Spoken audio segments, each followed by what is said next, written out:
approfondie.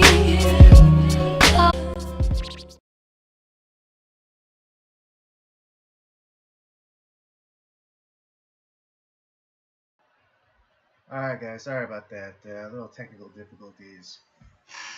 I don't know what happened, but it happens, and let's move on. It was Yeah, Beeger. it was Beeger. It was Beeger. Yeah, if you didn't get that joke the first time, it was Beeger. but yeah, thank you for joining us tonight. Again, I don't know how much you guys heard, but it is this since in the fictional Star Trek universe, first contact happens in April.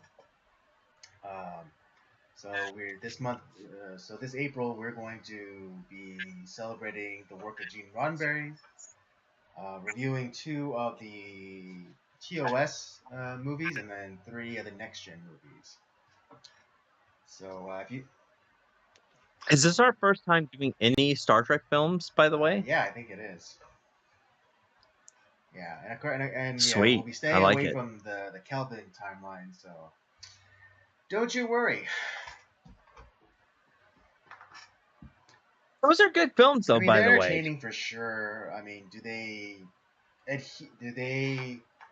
add anything to the conversation that Star Trek is known for getting into? I mean, because anyone who's a fan of the original series and even Next Generation was able to pull this off. But they were what is it? Star Trek was morality plays.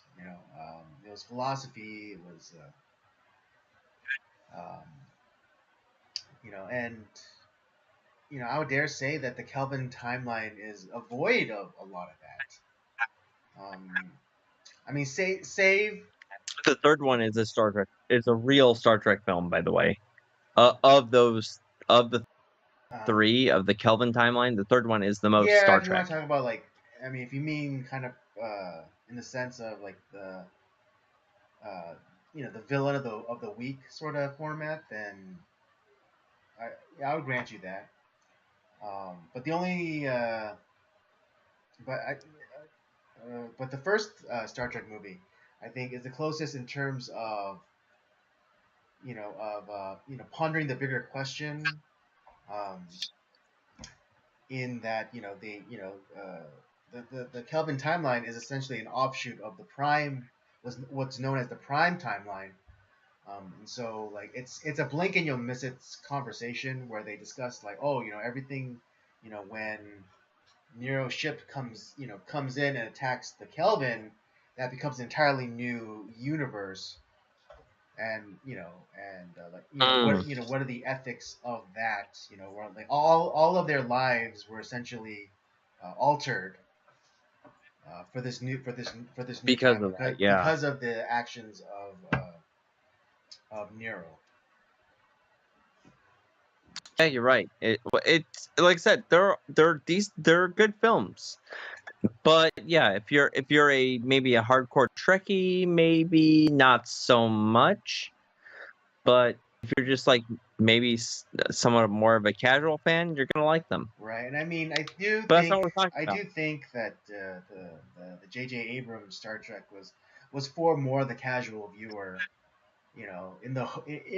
If I'm to be generous to J.J. Abrams, I would say that those are the movies trying to appeal to the general audience, trying to turn them into Star Trek fans. But I do think that they missed the mark in terms of what truly made Star Trek, what truly made Star Trek special, which is the idea and the debate. Whether whether it's tales about moral issues, or playing God, or what have you. Yeah. It just didn't have that aspect. I agree with that. I think you're right on that. They're, like I said, they're entertaining, but not Star Trek to the degree that Star Trek fans would like. Right. All right. So yeah, we have that to look forward to. All right. Since we kind of scuff the start of this, let's go into. Well, actually, you know what? I'd like to before we get into topics of discussion, I would like to address one thing before we start, and that was the whole Christ is King controversy. I know we didn't really talk about it last week, but I think Yeah. I would like to address like why it's so important that we don't give ground on this. Um, and that's because if we because people on our side, quote unquote, we're constantly ceding ground, and say what you will about like the other like other positions, like, oh, it wasn't that important, or it's like something that we could like kind of give up. Oh, In this this is not. in This this is case, can't yeah, be. in this case, it cannot be, and we cannot cede the ground on this, and we cannot allow them to dictate what language we are allowed to speak to use in this case, because Yeah, we made fun of the Christians twisting themselves into pretzels to like say pretty much like that maybe Christ, not that Christ isn't king, but like but oh well, but this is hurting people's feelings. Like what the idea was. I'm not going to do that because I really don't give a shit what other people think is truth or not. And I'm not, like I said, I'm not pushing my beliefs or religion on it, but at the same time I believe that this is truth, and I do not um give ground on any of that, and I never will. But the thing that I find really interesting is how many people who are maybe lapsed Christians, or hell, even I've actually found people who are atheists who have started to who with this controversy of like, I'm not really sure. They're already on the fence, and they're like, I think I'm gonna buy a Bible. You know what? I think I'm gonna look into this. I think I'm gonna maybe think about what there has to be something more. And I look at that as that's a positive that has come out of this. Um, and people who have been claiming that they are like staunch Christians who have backpedaled and twisted themselves right. into I mean, yeah. pretzels, So yeah, that because concerns me. it in kind of like with every sort of new front that opens up in like the culture wars, people on our side have been able to find ways to get around it. There's like the whole like F Joe Biden, and then the Let's Go Brandon thing, or just like Yeah.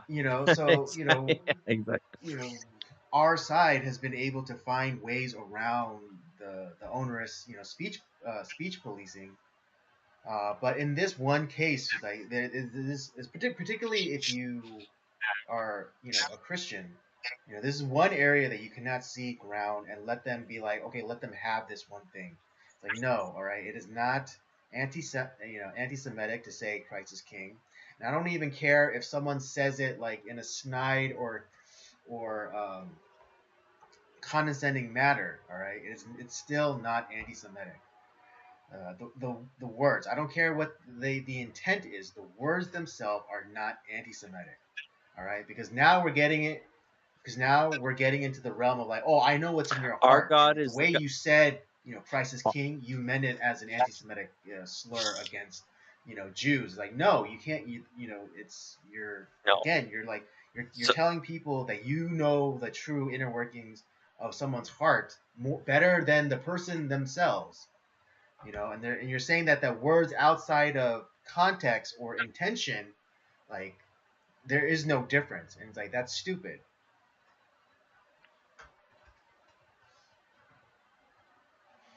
our God is the God of Abraham, Isaac, and Jacob. Our God is the God of the Old Testament as well as the New Testament.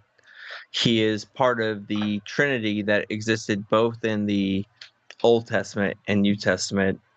He is the one that has been prophesied in all of the prophetical books, Isaiah and like I said, all of the prophetical books, in Psalms, everything, he's been prophesied there, and it's the God Jesus that we see in the New Testament, once again, Jewish.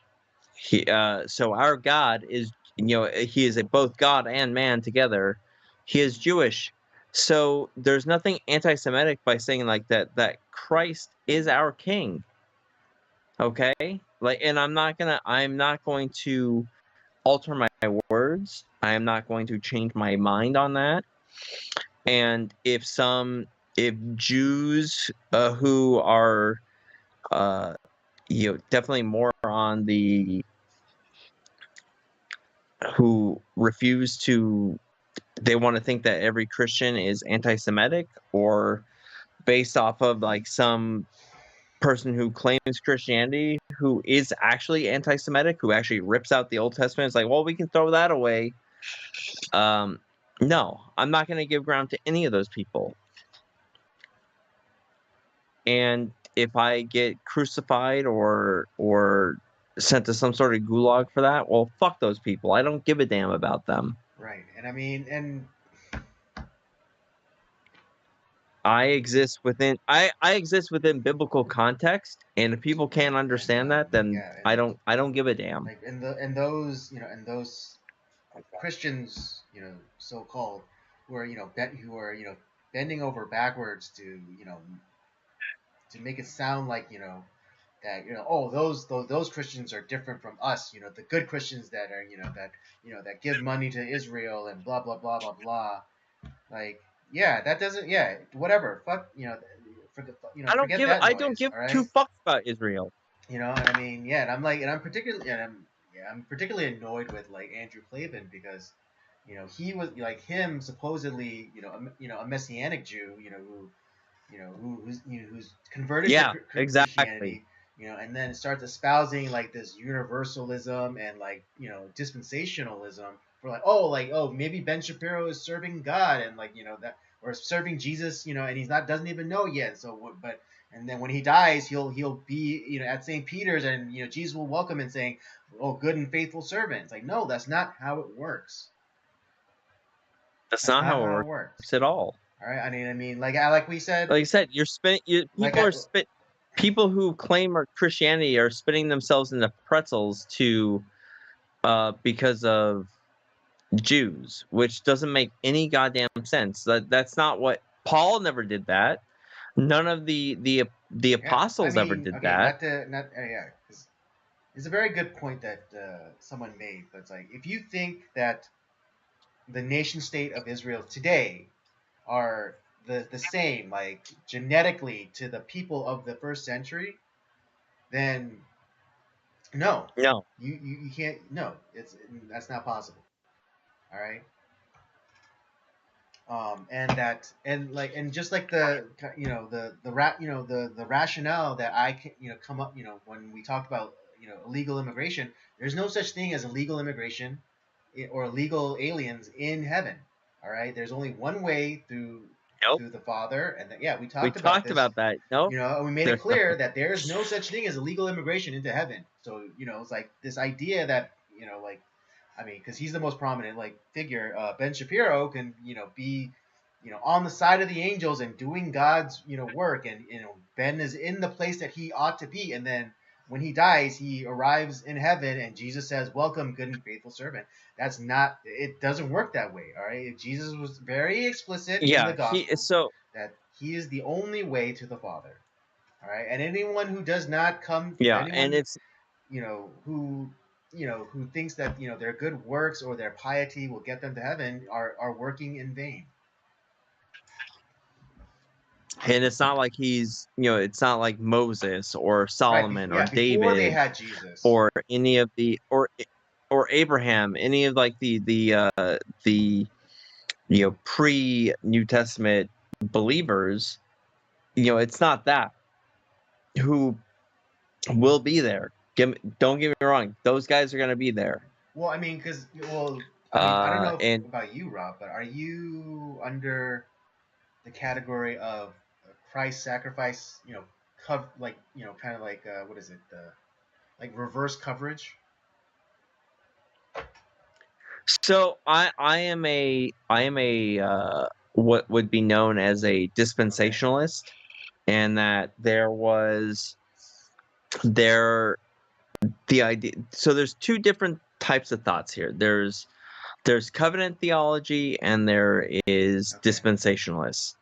And dispensationalists will believe that there are at certain times, not that like anything has changed as far as how God works per se, but like there's different points in time where the revelation was a little bit different, where the way that God had revealed himself at that time, this is all before Mm, Christ, obviously. And so the idea that people before like Noah's flood, like Noah and his family, probably like within, they're probably saved based off of like the revelation that was given to them.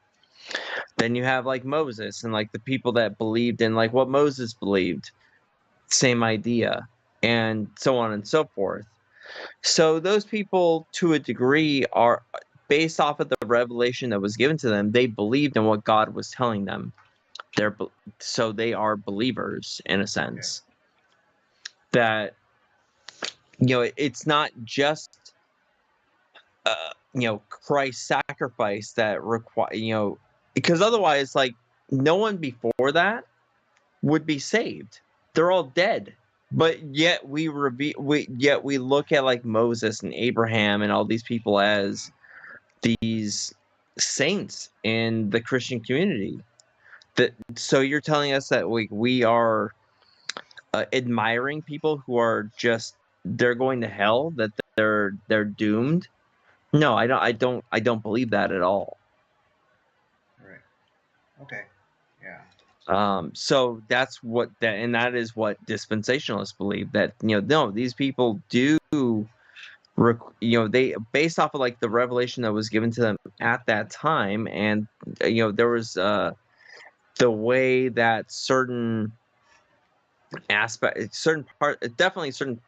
of the Old Testament, like what they actually had to live under, was different. um those are believers, before the Mosaic law. There are several different time periods there, that different laws that they lived under. Those people are saved because they lived under that they believed in what God was telling them. But And yeah, right. that's Yeah. it's complicated, but because it makes it a little bit more muddy, a little bit more complicated. But I think that's more true to what's the reality. All right. Well, I mean, okay. Yeah.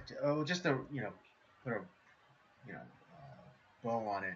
Yeah, I think in this instance, I don't think that we should seed ground. I don't think we should we should use our cleverness to come find some other way to circumvent. Come up with some like hidden like decoder ring like phrase in place of Christ is King. I think we should use Christ is King, and No, you know and damn the people who say like, oh, because these supposed anti-Semitic people like use this phrase with perceived venom, not like actual venom in their voice. Again, trying to dictate like, oh, I could what's the word I'm looking for?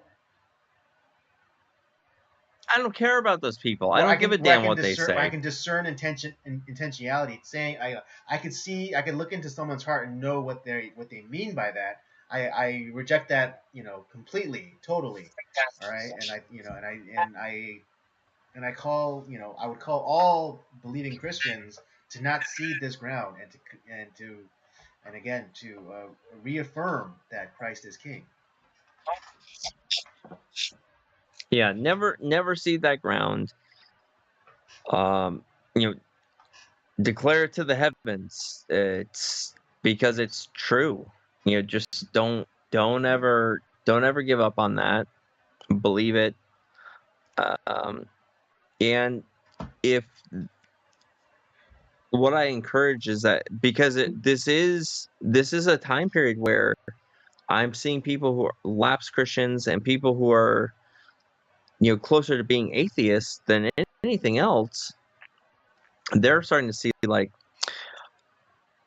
the lapsed Christians are like, you know what, maybe I should go back. And because maybe they're on, especially people who are on our side of the aisle who are maybe not churchgoers. There's, you know what, I don't like the people that are saying this, so I'm gonna buy a Bible and I'm gonna look into it. Cool, that's awesome. I'm glad that they're doing that. And the other thing that I'm finding too is people who are not at this time, people who are more close to being atheists, they're starting to realize like there's something more. And they're starting to realize that their viewpoint is not the reality. And they're looking deeper and realizing that there's something to religion, and they're making inquiries into it, whatever it may be. They're looking into everything, which is fine. That's a start, at least. All right. But even if they're even like making some sort of inquiries, even to a small degree into Christianity, I think that's a positive thing. Indeed.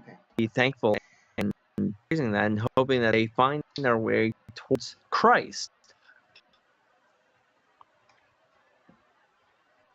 Absolutely. All right. I find this funny because this is coming right after, kind of like, right after Passover, right after Easter, and all this stuff is happening right at this time. I don't think that is something that is coincidental. I think that this is something very specific that's happening right at this time, and where people are meaning whatever. We have our president who is declaring Easter as trans day of visibility, or this attack on Christianity, like, saying Christ is king is anti-Semitic right at the time that Easter's happening. That's by design. That is the enemy is using that for evil, but at the same time, God is using this time for good, and good things are happening, and people are coming to Christ, whether they realize it or not, at this time. And that's more powerful to me. And I'm going to celebrate the good that's happening at this time. Couldn't have said it better than myself. All right. Yeah. Okay. So now that we clarified that, let's get into the topics.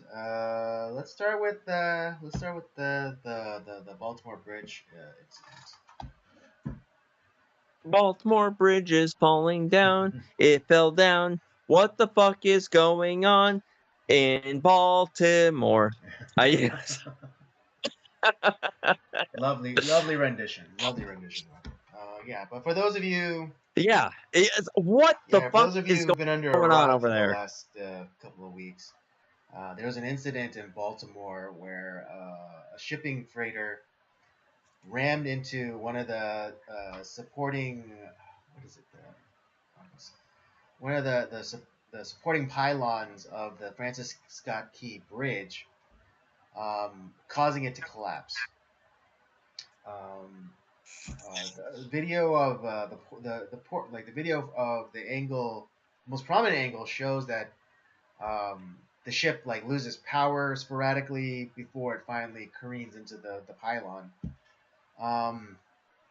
And initially, people didn't know what to make of it, but now more and more, weird, coincidences, or just new, like, more information's coming out to make us, kind of cause one's eyebrow to raise, in disbelief.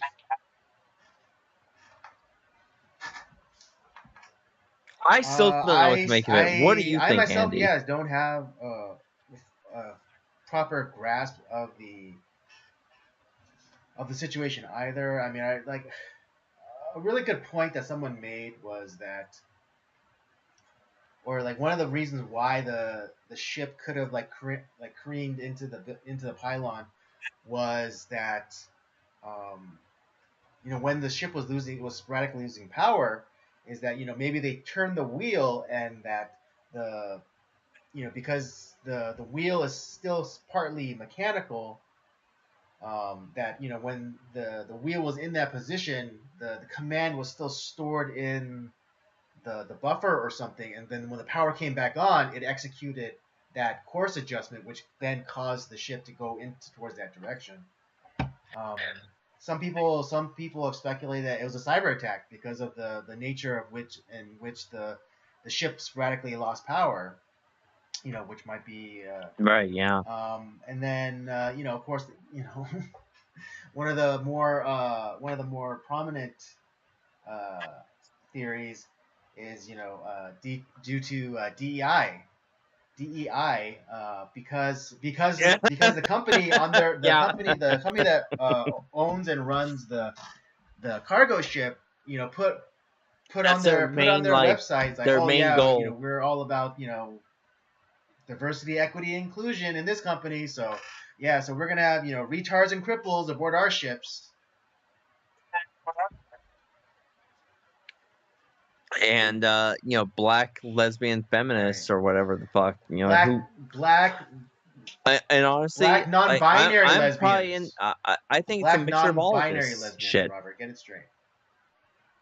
Yeah, yeah. It's a mixture of all this stuff, in my opinion. Yeah, well, that It and then is also a.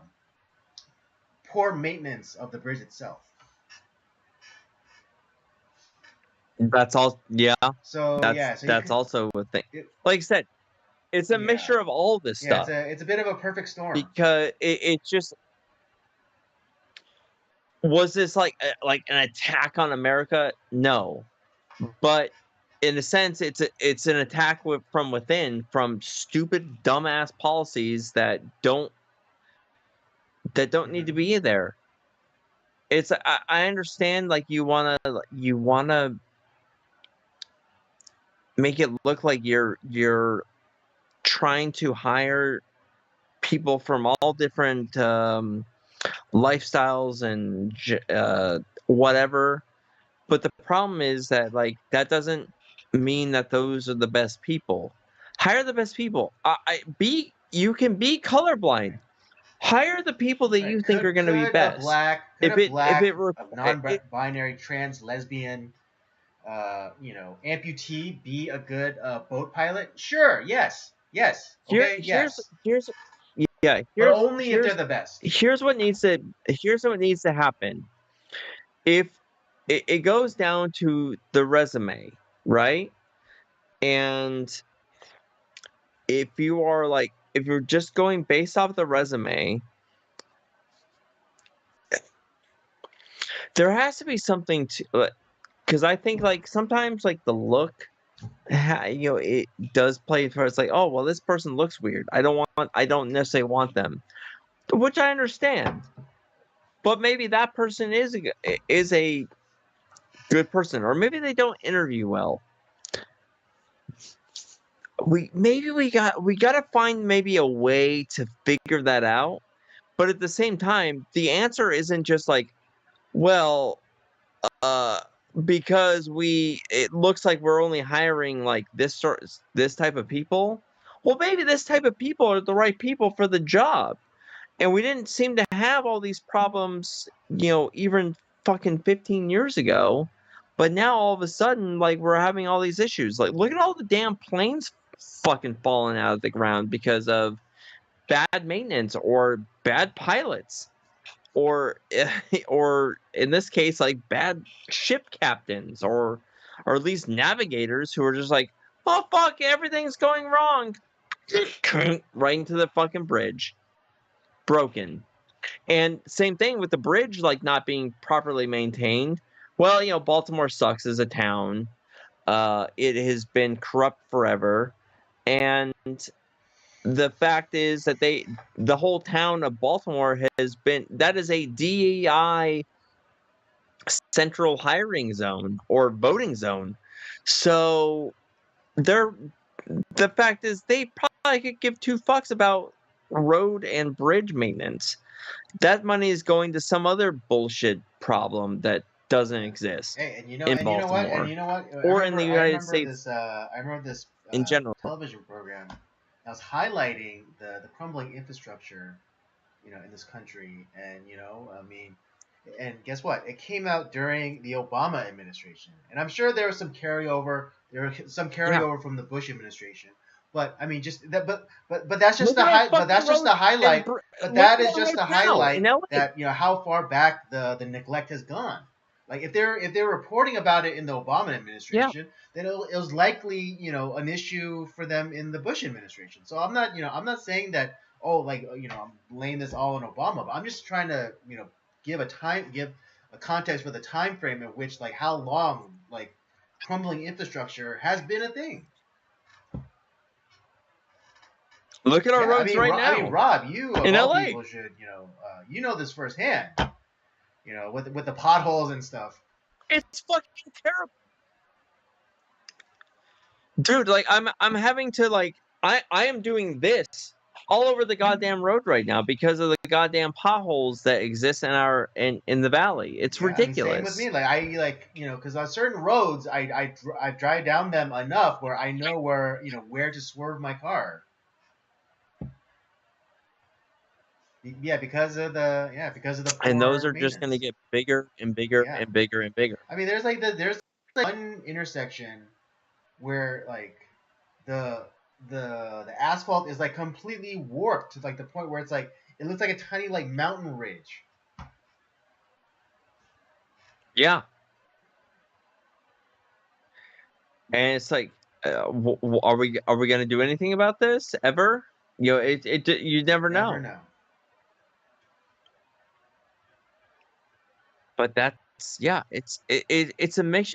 The thing is, like, the bridge collapse is a mixture of a ton of fucking problems.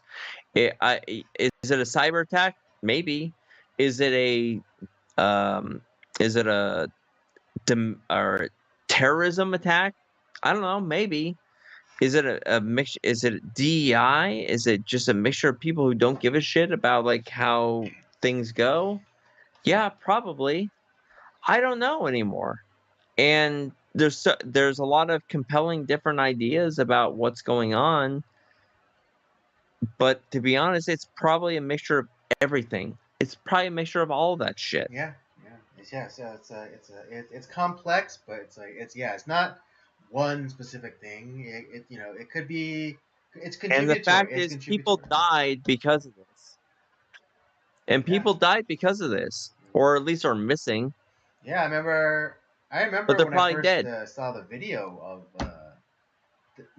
the bridge collapse, and it's like, because it was still early in the morning over there, and, like, you can see the lights of cars going past, and it's like and you see, like, this ship, and it's getting closer and closer to the pylon, and it's like, holy crap, is this gonna hit the bridge? It's gonna hit the bridge, and then slowly you see it rams the bridge, and then the bridge collapsed, and you don't really see too many lights running across it, but like, there's cars on there. And I was like, holy shit. At least Hmm. 11 people are missing. Yeah. They're probably dead. Likely dead. Likely dead. And thankfully it happened Hmm. that Yeah. early. What if that happened in the Imagine if it middle of the happened, like, afternoon? during rush Because hour. that is a Yeah. busy Imagine if fucking it happened bridge. during rush hour. Yeah. And I mean, just like and of course, like, the economic effects are gonna be felt, because the port of Baltimore is, like, the ninth largest port in the country, handling all manner of goods and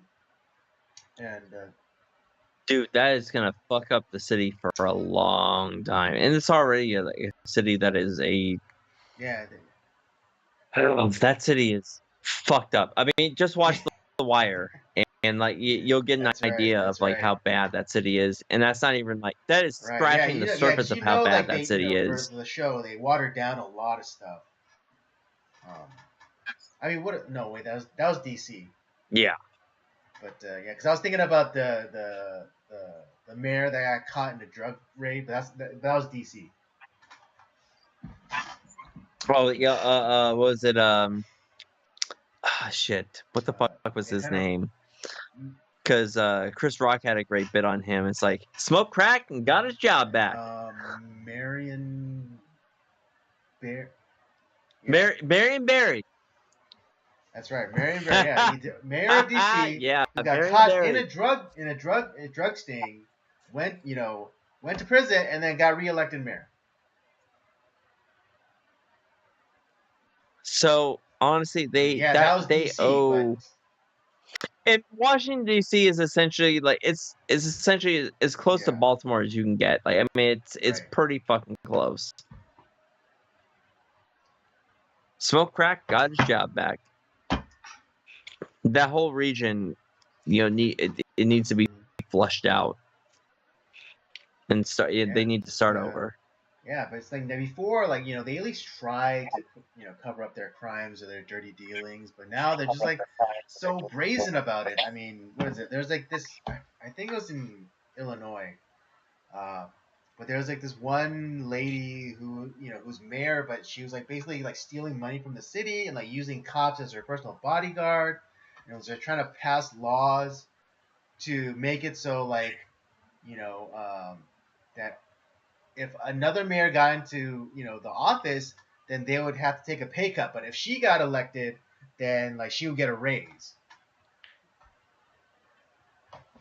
Yeah, it's just like we have councilwomen who fuck their brothers and just to get into the country and you know it's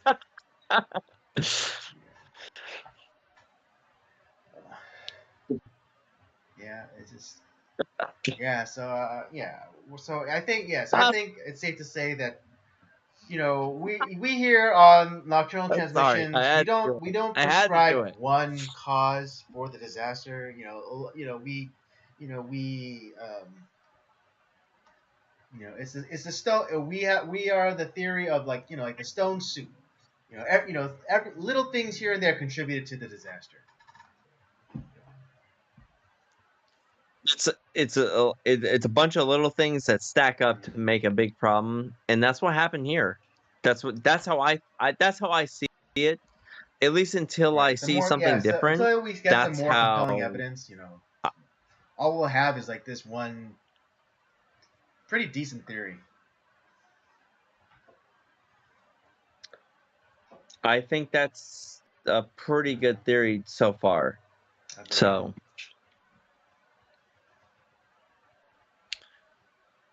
but yeah, why don't we get into our other topic then? All right. Yeah. Fuck Baltimore. Baltimore sucks. Yeah. Baltimore is where Nancy Pelosi comes out of. No, Yeah. Her it dad was really like the ill. mayor, and like he was like, this how corrupt it was because like he was mayor, and then he got embroiled in some sort of scandal, like some sort of embezzlement. Like link to the I think the mafia. only thing good to come out of I, yeah, I think the only thing good to come out of Baltimore was Babe Ruth, Possibly. Um. and that was like Yeah. years ago. So yeah, fuck it. Yeah. That's like almost 100 years ago. All right. Next topic for discussion is the recent docu series. Quiet on the Set. It's kind of an expose on the exploitation and abuse suffered by child actors, particularly on a lot of Nickelodeon productions. Oof. Yeah, it's well, I mean, we already kind of knew that there was a lot of this stuff going on in Hollywood, but Nickelodeon was I don't know about you, Andy, but growing up, this uh was one of the channels that I watched pretty regularly. But I think the shows that were being highlighted were shows that were not necessarily ones that I watched all that much. I definitely watched more of like the cartoons, and I knew of the stuff growing up, but yeah, these were not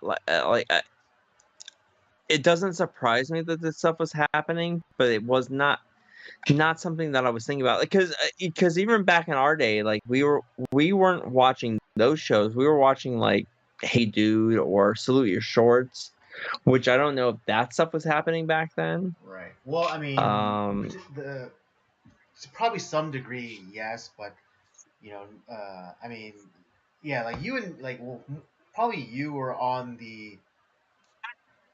more like the beginning stages of the kind of like really kick off to uh, the the Nickelodeon empire that was children's programming. I was still because like when the shows that the producer in particular Dan Schneider was in charge of happened when I was like in high school and stuff. So I was I wasn't really in that world, but to your point, yeah, I grew up in the time where we Nick at Night, yeah, Hey Dude, Salute Your Shorts, Rugrats, Doug, Ren and Stimpy. I was just yeah, that yes. was So my era. Like, so because I didn't really watch the shows mhm, that they were discussing right. I mean, I was all that aware. much. Like you, I was Like aware. Double Dare was like one of yeah, like Double Dare. Right. Yeah. Yeah. You can't say that The on television. Or w- are you afraid of the dark? Um, yeah, Are You Afraid of the Dark? Or what was the one with the I don't know what the hell was the other one? The that kind of like that skit comedy show that was like for preteens. No. all Well, I that was that too. That yeah. So I guess I do have some exposure because Dan Schneider was uh, co-creator of part of that. like the first No, like the first iteration, like the season 1 to about season like I think I checked out like around season 4 or 5. So that was probably like my only. see, Oh, and like a little bit of I never the really Keenan and Kel show. I know he had a hand in that. yeah. See, I maybe watched that. I didn't watch Hmm. all that much. The other like game show that they had on Nickelodeon was well they had Guts. I watched Right, that a lot. Guts. And what was it? The Legends of the Hidden Right, yeah, Temple. yeah, That Legends was of what I Hidden was thinking of. Temple. Yeah. What would you do? That was another Mark Summers show. Uh, Yeah, what would you do? Yeah. what would you do? Yeah, that was yeah, I watched the fuck out of Yeah. that. That was awesome. It But was yeah, like but it was definitely like okay, so we were just like at the kind of like cusp of like what would be the Nickelodeon like Renaissance, as it were. right, or really the second Nickelodeon True. Renaissance because yeah, maybe the pedophile Renaissance, the era of Nickelodeon because I haven't heard anything about like the era that you and I grew up with Nickelodeon, with that being a problem. Right? Whether or not it was And a maybe big problem, or whether or not there was just like better at covering it up. I mean, we don't know. But it yeah, definitely wasn't and at the forefront of people's minds. Even when like the show was, even when the shows were running. Because what is it? Because when those shows right. like the iCarly show and what is it, Victorious, I think, show. And It's funny, like well, we didn't hear about but it I mean then, but people, it was yeah, but it was definitely just like happening around that the stuff time. that produced on it was just more of like kind of like if parents would catch it with their kids, they'd be kind of be like kind of if the mom and dad were sitting together watching this show with the kids, and like one of like the many sexual innuendos came on screen, they kind of give like this kind of like, did you see what I see kind of look to each other, and just kind of like deciding to Yeah. not give it any other thought, as opposed to back in our day when I honestly can't even think of like any such innuendos in the programming that I mean, Ren and Stimpy, that's a totally different thing. Oh, Ren and Yeah, Stimpy was gross, but it wasn't like it. But it was not right. sexual in any way that Yeah, it was I can grotesque. think of. And even like the live action shows, like was Hey Dude or Salute Your Shorts, like kind of like, yeah, it was gross, but was it like sexual in any way, like in a egregious Right, manner right, exactly. Like, you know, where shit is squirting on their face like a cum shot or like right, yeah. something like that? There was no like explicit sexual innuendo in those shows that at least I can remember, or nothing that might even like, because my parents didn't really watch me, my sisters did, and like whenever I watched those shows, my sisters would never be like, oh, that's gross. Like, you can never watch the show again. Yeah, so like our shows growing up, like because we're probably like the early Nickelodeon generation. So we watched like Doug, we watched Ren and Stimpy, we watched Salute Your Rugrats, Shorts, yeah, Pete Pete, and Pete, Rugrats. Rugrats, It was a good mix of like um, Hey Dude. cartoons and live action. Yeah, so like Hey Dude, Salute Your Shorts, Adventures of Pete and Pete. Are You Afraid of the Dark was well, that was actually a Canadian Yeah, production Are You that was Afraid of the Dark? Yeah. that Nickelodeon bought the syndication rights to broadcast in America. Um, but yeah, it's like there weren't any you know overt sexual jokes. I mean, there were some ones that like kind of like So you bare have like to that kind of like wonder, like, got to that kind of like was like 3 feet in front of the line, but they never got like toes onto the line as like these later shows did. It seems. like to be honest, the one show that maybe got like really close was Ren and Stimpy, as far as like kind of like to Mm-hmm. crossing the line, but it never really did. And that's where like so for us, like we're like, no, Nickelodeon's fine. Like I used to and then you had like game shows like Double Dare and Legend of the Hidden Temple or whatever, like which were like fun. We liked watching those. Those are like, I was like, fuck, I would have loved to have been on Yeah. Double Dare. Oh, That would have been or great. Nick Arcade. Which is essentially like family Nick Mm-hmm. Arcade, another one.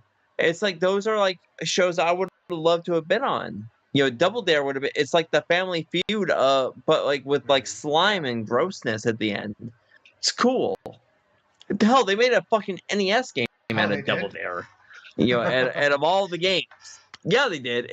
It's fucking horrible, but it's still like I remember playing that NES game as a kid, and but like when this guy Dan Snyder gets involved with Nickelodeon, this is when all this like horrible shit happens because he's kind of a fucking creep himself. Is he a pedophile? The evidence Right. maybe isn't Yeah. there. We don't know, It's not so but obvious. he It's like, is he someone who's like, is it someone who's like not so power tripping? obvious. But Yes, it's I someone would who's power say tripping. Kind of like a la your Harvey Weinstein's.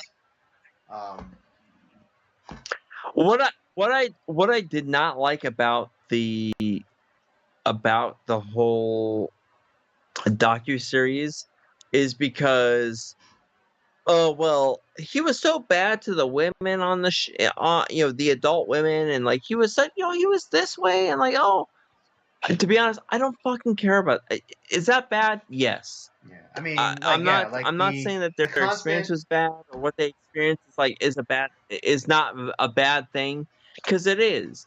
I'm not saying that that's horrible. I'm sorry that you went through that. That is not the point of this. The point is that like these kids who were the talent and the way that they were treated, that's what we need to be looking at. I'm sorry, I don't care about you as an adult woman who you Yeah, chose to who had be to suffer. here and you got Yeah, who had to treated suffer badly through a terrible boss. and like you were worried about your career. So I'm sorry, fuck your career. I don't give a shit about your career. And you was it's I'm sorry that you went through that. That's not the point. I don't that's the part I don't care about the docuseries. I want to know like what these people who were hired that were under this is and this is where I think Dan Snyder is a where he yes, is he participating? No. But is he responsible? Absolutely. He is absolutely responsible for these pedophiles being involved in these productions. And he's kind of, in his own way, kind of perpetrating like that this is okay because there's so much of this sexual innuendos in the shows that he was producing that like yeah maybe you're not a pedophile but you're Yeah, definitely like allowing his this nose is over the line, but that's about it. Yeah, because like that. yeah like Yeah, that like you're allowing this to happen. that one woman who recounted the how she was asked to pitch her idea as though as though she was being sodomized. Yeah, that's gross and that's completely unprofessional. Because like if you, yeah, because like there's probably no way that No, he would have asked that yeah, a man to pitch his idea while being sodomized. no like, so that yeah that is Right, wrong and I'm sorry like that you had that's to also suffer under a horrible terrible boss. if that Okay, is it true. sucks, and you have my sympathies. But yeah, let's keep it on like I understand they're trying to paint the picture of like how the fish rots from the head down, and Dan Schneider was he was this kind of way with with women, and like he was a little bit too familiar. He was a little too familiar with some of like the young female talent. Okay, all right. But let's try to keep it on the real like I would what I would argue is the more horrifying thing is on the children, when these children who can't advocate for themselves, who have no authority, who have no position, and require the voice of others to speak for them. Let's keep it on them and like all the shit that they went through.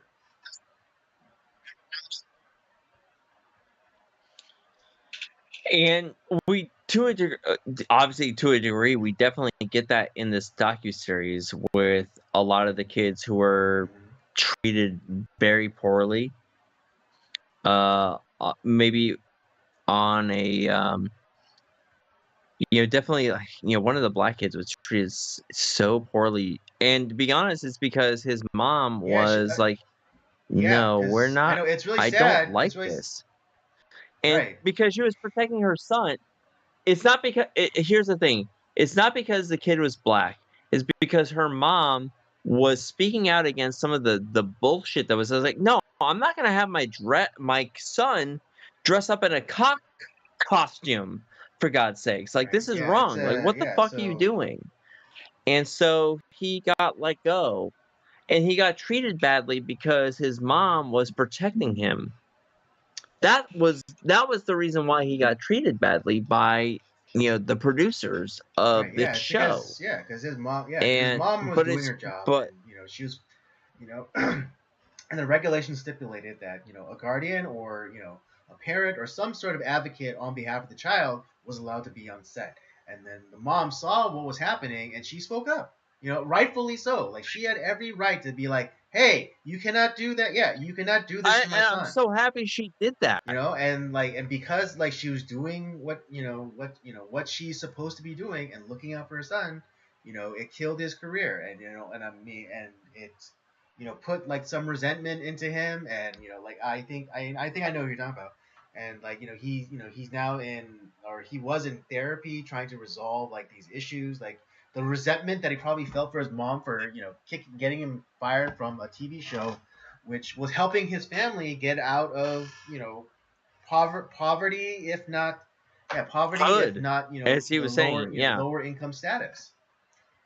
And I mean, and that's kind of like I think there's a through line here, because Yeah. um what was it, especially with Drake Bell, like his dad was on it. He knew he pegged that guy as no good. I forget what that guy other that yeah, Brian Peck, Brian which Peck. is Brian Peck. fucking pedophile, but Fucking pedophile. Drake Bell's dad saw him for who he was, and I mean, imagine like if every father was on that set, and like That guy was a yeah, I mean, real he did fucking everything he could predator to too, by the insinuate way. himself into their I relationship, mean, split them apart, and then make it so like he would be dealing with the mother, and because I'm sure this isn't his first barbecue. He knew how to work the mom. Because he knew that there was no way. Yeah, he knew that that there was dude no has been way that he raping could kids for work a the long dad. So time. he's like, okay, let's I'm gonna get the mom more involved, and then I'm gonna slowly work the mom to give me more control over Drake, and and then it ended up him abusing him. But the dad was on it. The dad that's why, And that's it. that's why And dads are like so important. it's Like dads will the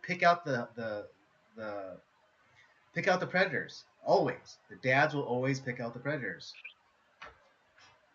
right? And I mean, like absolutely, I thought it was absolutely. hilarious that when he brought up And the issue, so basically someone told him like, "What are you, a homophobe?"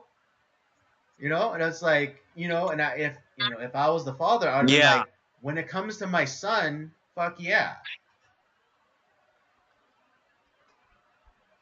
I don't give a shit like what you want to call me, but like when it comes to my son, I'm gonna protect him, and I don't give a shit what you call me. And if that means that I have to take my son out of this, I absolutely will. Yeah, and I mean, you could see the pain in Drake Bell's dad's eyes when he's like recounting the story, and how like he was trying to keep his son safe, but then like slowly but surely, like he was losing he was losing that fight. Yeah, he was losing that fight. Control. And like you see the pain in him, when he like the regret that like he could have saved his son, but because he loved his son, and like he wanted to, because he was a loving father, and he wanted his son's dreams to come true. Like he relented, even though every part of his Yeah, being was telling him that like this guy was no good. I have to protect him no matter what.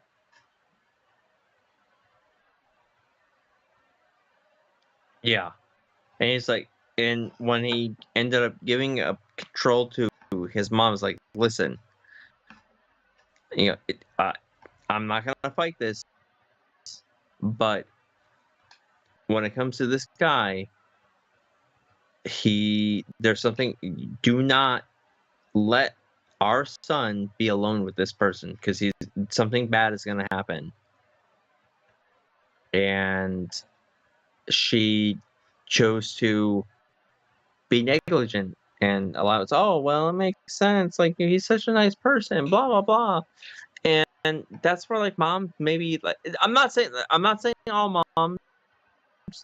Some moms like are also very like they're on the ball too. Like this guy is a fuck. There's something wrong with this person. Fuck that person. But there's a lot of moms too where they're like, Yeah, and or well, like because whatever. it's But from it's they don't the care. They don't well have that. yeah, They don't have the but intuition. also because Drake Bell's parents were divorced. I'm sure the mom was, because it seemed like Drake Bell's dad was pretty much gave up his career to make his career about his son, and so what is it? Uh, the mom's attention was divided. Because I'm maybe being she was I don't know if it was stated in the docuseries if she was remarried or whatever. But if she was a single mom at the time, then she was probably busy with working and supporting herself. And so her attention was divided, and so which then gave that Brian Peck guy an in because she was busy, so and she couldn't just drop everything and drive her son to work or to auditions or whatever, and that's all you need, and that's all he needed is just one in. It's like, hey, why don't I take since I'm with them all the time anyways, why don't I I'll do it because I'm such a nice guy, and and that was the end that he needed to slowly but surely manipulate the situation to finally committing assault on Drake Bell. So and so that's why it's Yeah. really fathers are really important, and just and sticking it out in your marriage is also really important too. Because because I don't know why, but there's like this lie about happiness and and marriage, and like it's like, oh, if as soon as you're not happy, then you can you could drop, you could drop truck, and like you could leave your marriage if you're unhappy. If your man doesn't make you happy, then yeah, leave him. Find someone else who will make you happy. But like when you add kids to the equation, and it's like, It makes it much more complicated. yes, but then it's you also have to be less selfish and be like, okay, now it's no longer about my happiness, but it's about the happiness of my child. Yeah, what's gonna be better for them Yeah, as opposed is to yourself. if me And I mean, don't get me wrong, women is are it not exclusive to this whole like, oh, if I'm not happy, I'm leaving stuff. Okay, men do it too. this is a man It's thing a man too. thing too, but I would say it's a little bit more women who do this, but yeah, but that's beside the point. So you know, Yeah, and it like I said, there's a I don't want to just like make it super simple and like that there's no complications or whatever, because there are situations that do require like, hey, you got to get the fuck out of there. right? Yeah, of course, but we're not okay. But Yeah, because there's we don't but talk about we're not talking about there's those a lot of situations. We're just talking about yeah, we're talking about like the squid and the whale type of situations where it's like you're just leaving for bullshit reasons and it fucks everything right. up. Oh god, squid Oh and the god, whale. that movie. Ugh. Oh, damn you, Eric. Oh my god, Oh, that movie was it's rough. one of the grossest movies That I've movie ever was rough. watched. Yeah, it was. It was super rough. Eric, why'd you make us watch Yeah, that fucking goddamn Eric. film? Come on. Yeah, I mean, I have my suspicions why. Like, even though he says like it's not. Why? I know he gave. We know I know he why. gave us a reason why, but it's like I know this. I know the real reason why. But It was there was a reason, but there was a reason behind the reason yes, at the same yeah, time. yeah, It's like, mommy and daddy are going away. yeah. Sorry, Yeah, Eric. yeah, We figured it yeah. We out. figured it out. Anyways, but yeah, We love you, brother. yeah. We hope you're doing okay. But yeah, that's I mean, what is it? The Brian Peck guy. What is it? That guy is a No, fucking like he's been in the predator. industry forever, and he's not like and I'm sure I'm sure there was whispers before. I mean, he used to work on the show Growing Pains, and he was like the acting coach for Leonardo DiCaprio. And if you see like if Yeah, you see and old he's clips, if a you fucking see old behind the predator, scene dude. clips with them, and it's the same thing. It's like very touchy, very he's very like physically expressive, you know. And so like yeah, like I wouldn't be surprised if Leo was diddled by him too. I really Yeah, wouldn't. he was probably more than I would not be surprised if that's why like Leo has the problems that he has now. Yeah, like yeah, commitment issues, like Because settling down. I mean, I don't, promiscuous I know, yeah. Well, I promiscuity. don't know about Yeah. promiscuity, but he does have like, I mean, he basically acts like a gay dude, but with women. Constantly, trading up for the newest model. Not really committing. Um, but yeah, like I Oh. wouldn't be surprised if that's why Leo the way he is, why he's not married, why he doesn't have any kids. Um, yeah, but the Drake, yeah. So like and then what is it? There was this other guy, who was like a PA, and like he brought a kid onto the lot and diddled him. Um, and then there was like the earlier example of another PA that worked on a lot of Nickelodeon shows, and like what is it? Like he sent uh, a Naked naked picture of pictures of himself to himself to this young girls. girl, Yeah. yeah, and like this guy had trophies, and he had like a journal saying like, oh, I'm a pedophile. Yeah. Dude, what the fuck? Yeah, and I mean, what is the screening process? I mean, I know it's a very tight knit community, and I'm sure like they're all like covering for each other. Um, so the fact that like the Brian Peck guy could like go from Yeah. like growing pains and then go into like do Nickelodeon shows, like I'm not surprised. And and Drake Bell wouldn't talk exactly about what happened to him, but like I mean that dude was definitely like raped in the ass and like I mean, all the horrible things that you can think about like it happened to this kid. Yeah, I mean, it's so Yeah. weird because like even like his appearance now is just like so plastic and artificial looking. Like Yeah. when I first saw him, as I still kind of think of him as this young guy. I mean, yeah, I know he's older now, but it's like you know, He's our yeah, he's age. out. He's our Yeah, he's age. our age, but then when I look at him, it's like there's like this weird like facade that he has on. Maybe that's a defense mechanism that he's developed. I would assume so. But yeah, like when I see like he looks plastic, and again that might be a defense mechanism for him. And he has had so many problems since that time period because his whole life is Mhm. broken. Right? Yeah. I mean, he lost his And that's innocence. He lost his innocence. And that's but always a like tragedy. worse And that's always a it's not tragedy. just losing his innocence, it's worse, it's way worse than that. It's his spirit is broken. Well, yeah. Well, I mean, I would rank those like as the same thing.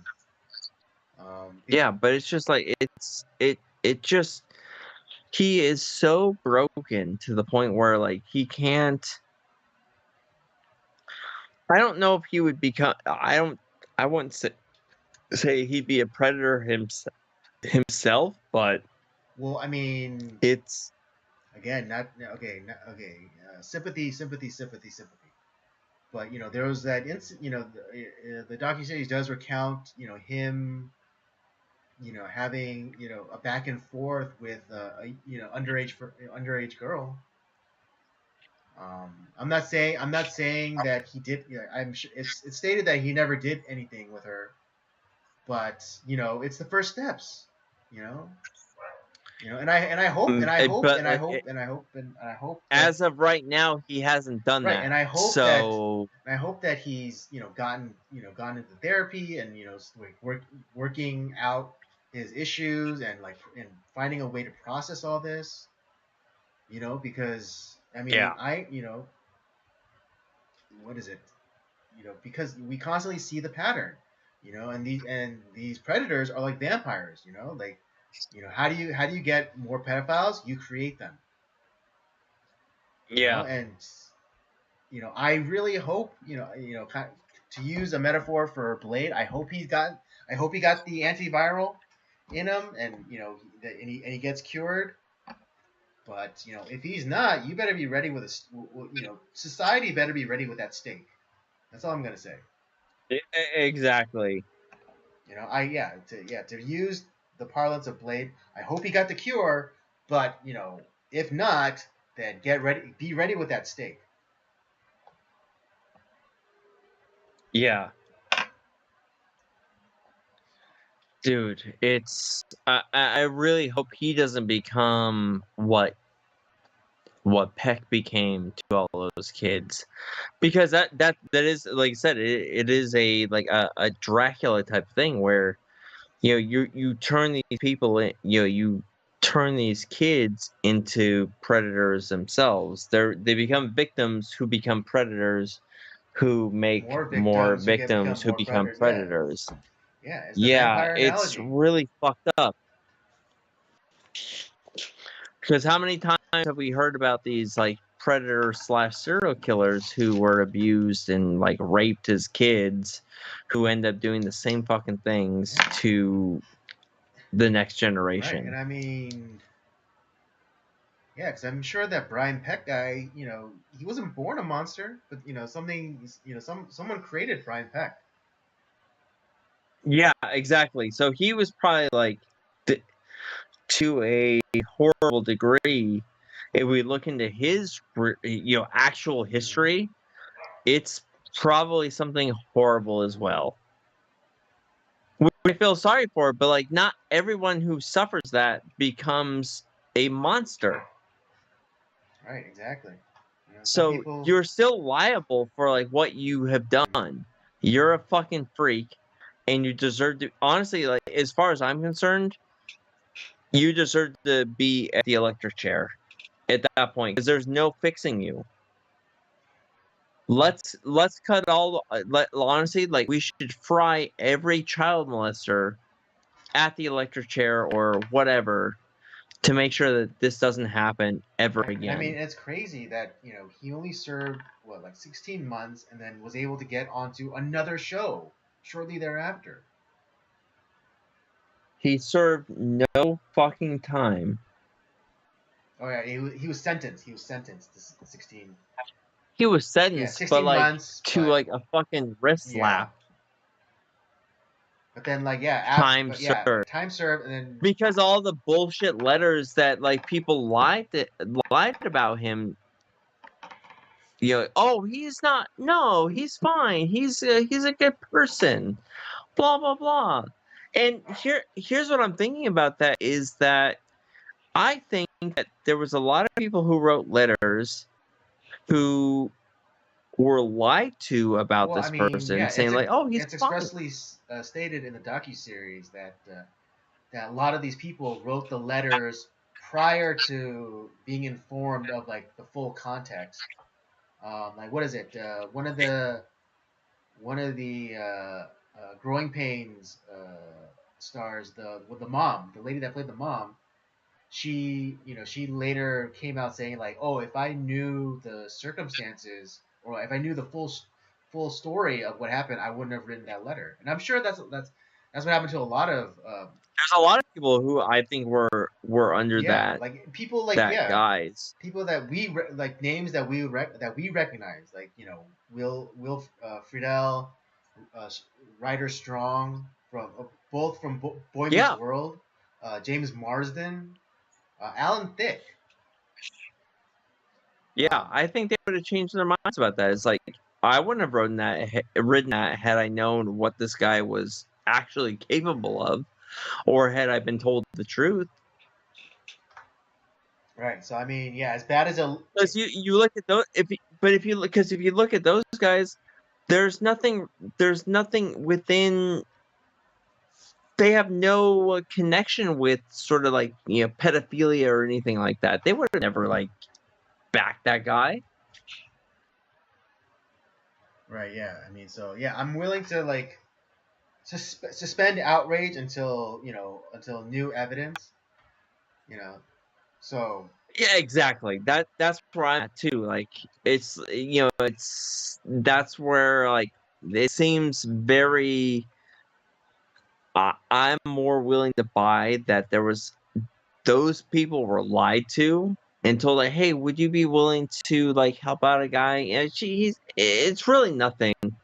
There was this thing that happened, and it's really like skeptical if like, he's really gonna get convicted of this. And like, can you just tell about your experience with this person, like how good he is, how good he was to you, blah blah blah.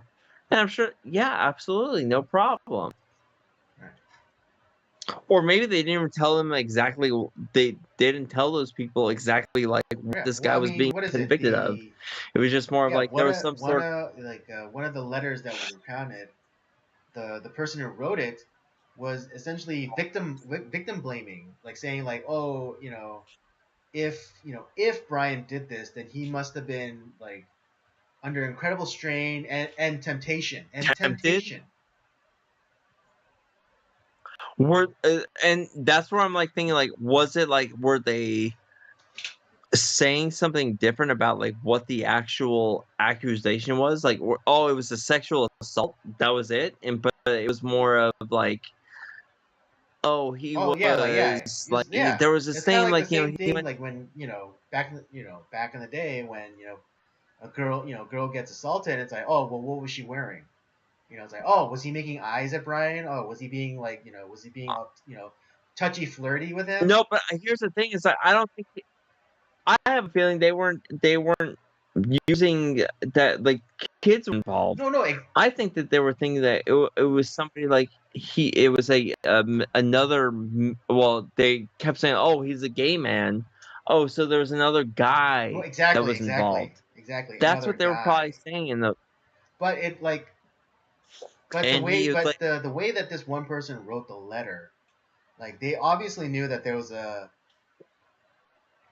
some sort of a power imbalance because the person used specifically tempted.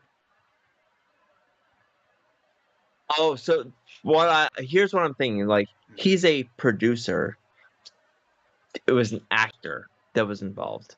Oh, because there's a Right. power Because yeah, dynamic there because that they were, and so that's what I think. Like that's where like, oh, there's well, yeah, the because no, power because imbalance. the person It said wasn't that he was like an adult yeah, fucking if a like kid. if something happened, it was probably because he was tempted beyond what he could bear or whatever, and so it's like here's someone that Brian not only worked with like as like a peer level, but like Brian was a little bit over him, and he was making advances to Brian and enticing him. Yeah, it's really fucked up because we don't really know the whole story of like what was going on with some of the stuff, and we also learn about like some of the other fucked up things that were going on, but we also don't know the real story behind that because we had the whole Amanda Bynes thing. We don't know what's going on there. Right, because yeah, in that Was Dan story, Snyder like doing something really fucked up with her? yeah, we don't know. I Um, mean, the worst he could say is that he was driving a wedge between her and her parents, and like made and or the he could have or planted the the idea of her emancipating herself. and then Jeanette McCurdy, she's another one.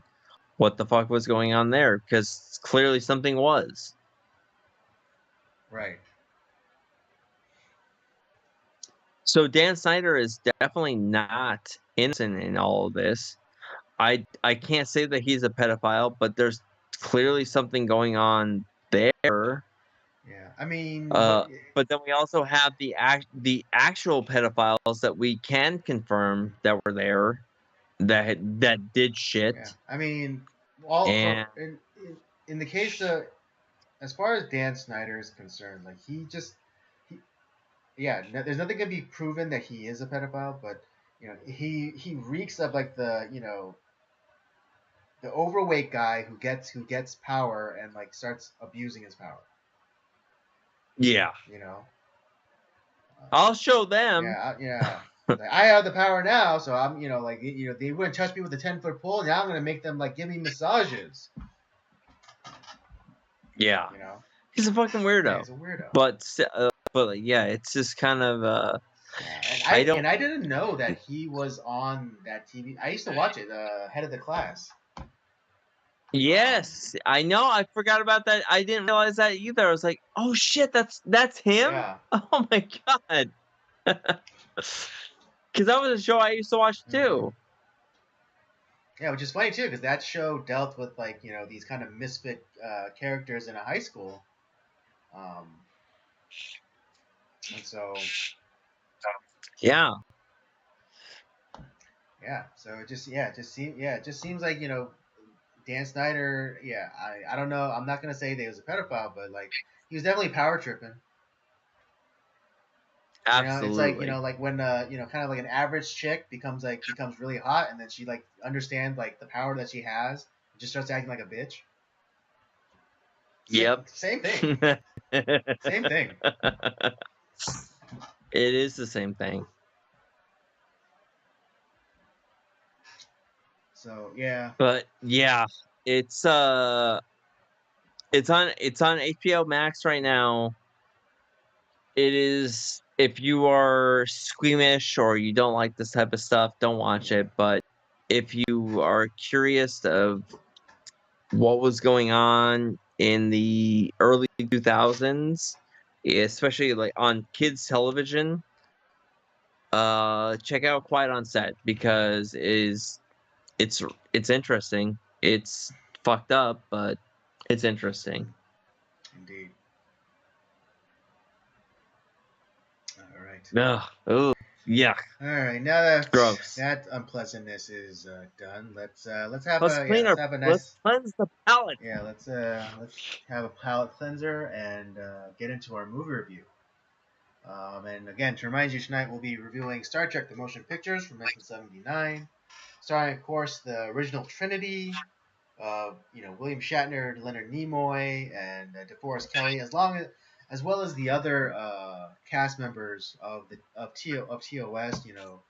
Uh, Michelle Nichols, James Dugan, and George Takei. Yeah, it had everybody. With some extras as Oh, yeah, well. what is it? Majel Barrett, who will eventually be Majel Roddenberry, who played Nurse Chapel. She makes an appearance as well. She does. We also have Stephen Collins, who Oh yeah, boy. I mean, talk about your links. So Talk about your links.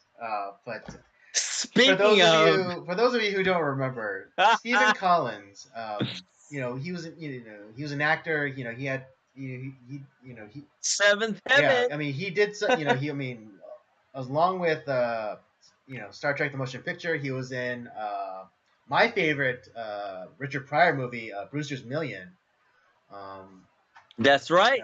And as well as like other like a lot of small parts, in the 80s and 90s. But his claim to fame was starring in the WB Seventh Heaven, where he played a minister. Fuck that show, by the way. I fucking hated that show.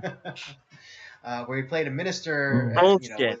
with 5 children, 7 children towards the end of the run of that series.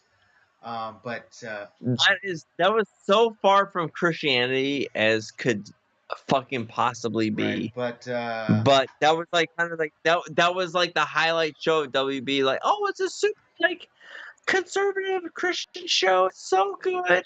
Blah blah blah. It's like, no, it's not. Fuck that show. But and it turned out he's a fucking pedophile. Like not prompted by anything except for, I guess, his own conscience. He outed himself as a kid diddler. Yeah. Why? At that point, like, dude, you have to be like really like, it must have bothered you to a degree, to a point where it's like, because it's not as though I gotta get this out there. Yeah, because there's no like even like a hint of suspicion around this guy. No one was talking about it at that point. No one was talking about it. There was no like scandal or no like former cast member on Seventh Heaven that came out and be like, oh yeah, Stephen Collins like diddled me, when I was 11. There's nothing. There was no nothing on the radar about this guy. But The but I fuck? guess just his conscience was bothering him, and so he came out and confessed that that he was a kid that thought. Good for him. He'll be raped in There you go. prison. Yeah, he'll find recompense in prison, or Yeah. I Well, should say rectal pence.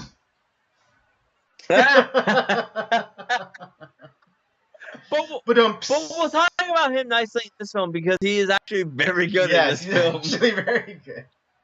But just had to get just like couldn't help but couldn't help but point out the connection to the previous There topic. is a connection.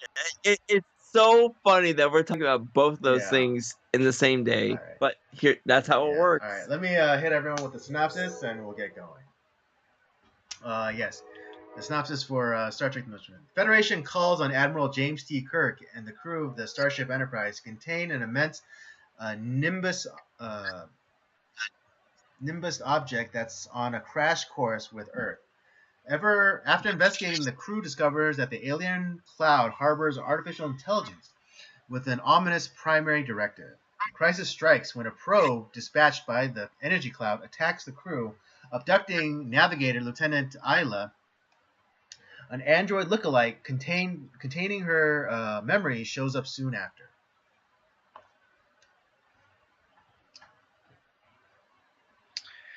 Yeah. So let's talk about how we got to this film, because we're going to be talking about Star Trek all this month, and I have to say I really like Star Trek: The Motion Picture, Mm-hmm. and I know there's a lot of people who maybe they're up or down about it, but this is one of Star Trek was definitely on. The show was from 66 to 69. It was a 3-year run, and the third season came about because of a fan write-in. Fans wrote in to save the show. It's like, we need to have a third season. Like, come on. It was so overwhelming that they decided to have a third season. Mm-hmm. That's how much people cared about this show. And they only got the third season. It didn't happen after that. But the same people were kept writing. It's like, hey, we need to have. Come on, bring it back, come on. And 10 years later, they were gonna bring about a new show. It was gonna be Star Trek Phase 2. They were gonna bring back the original cast.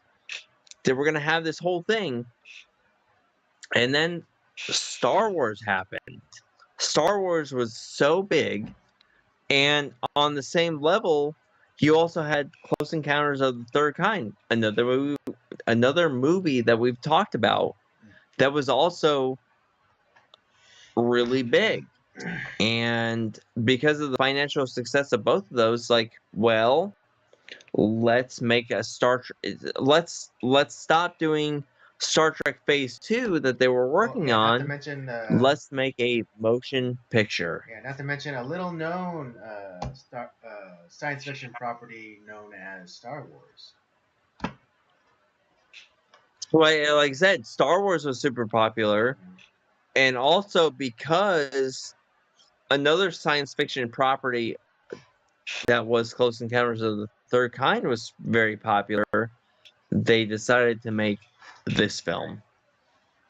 They turned what was going to be a new television series into a motion picture. And my God, I really like this movie. I think this is one at the very core of it. This is so Star Trek. You have, like I said, we have the original cast back, but you have, and this is supposed to be like 2.5 years after the original series takes place, but obviously it's a decade. Yeah. It's a decade since the Star Trek fans who have made fan fiction, who've gone to these conventions, who cared about Star Trek, and yet now Star Trek is back. It's back in theaters on the big screen. It's this grand epic. And so I like the 2001 A Space Odyssey type of shots that are done here, where we're taking time to look. The Enterprise, it's here. The Enterprise is back on the big screen. We get to see the scale of it. It's so cool. We get to see like how it's traveling through space, and like we're taking our time with it.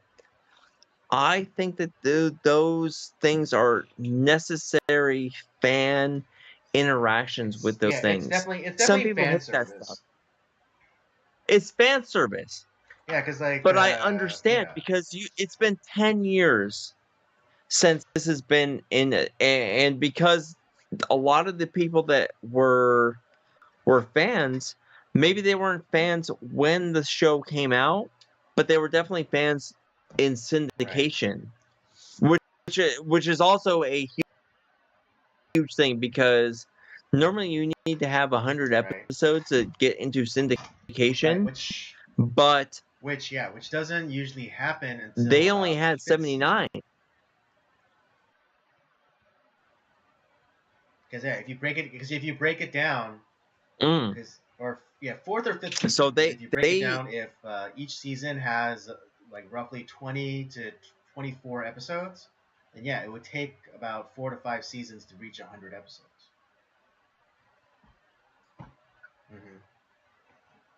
Yeah, to reach syndication.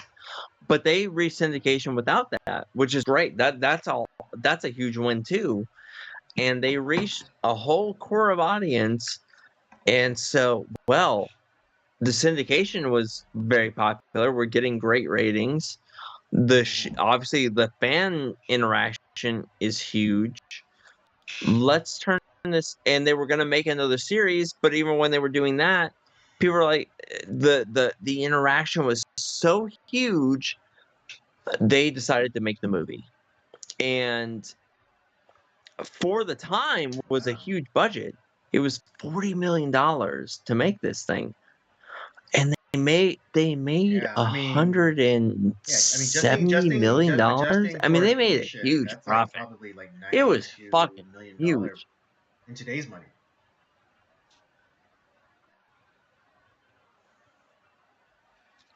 Yeah, they made a lot of money off of this thing, and it wasn't even like what they were projecting. They were expecting even more money, because the sequel, Wrath of Khan, which is also a great movie,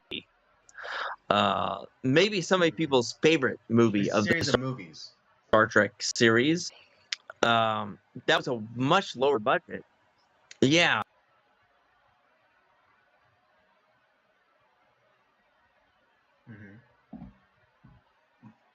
Yeah.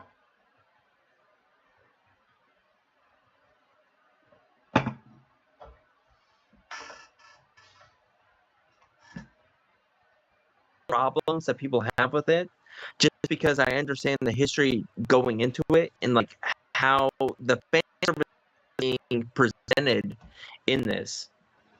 It was my first. Was this your first viewing of Star Trek: The Motion Picture? Bits and pieces of it, but for some reason I never had the time, or I never allotted myself the time to watch the movie straight through. But I've seen little bits here, little bits there. I've seen the ending.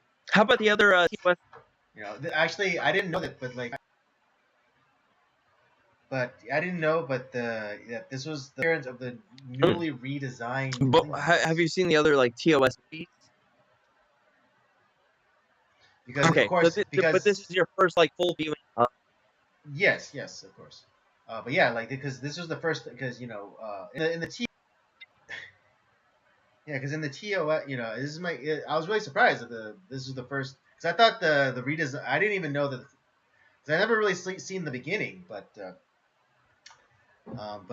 I didn't know that this was the first appearance of the. It's this one, yeah. I thought 2 was the first introduction of the redesigned Klingon, but it's actually the first movie. You know, yeah, but because for those of you who don't know, like in the original TOS, like because of the limitations of like budget and technology, like they weren't able to have the Klingons that we're more accustomed to, like the cranial ridges and whatnot. But in the movies, because they had the bigger budget, they were able Oh, to really? Okay. the look of the Klingons, and it's really funny because in my favorite iteration of Star Trek DS9, they actually address this slight inconsistency of the original TOS. The original TOS Klingons and the eventual redesign of the Klingons, and it's actually pretty satisfactory.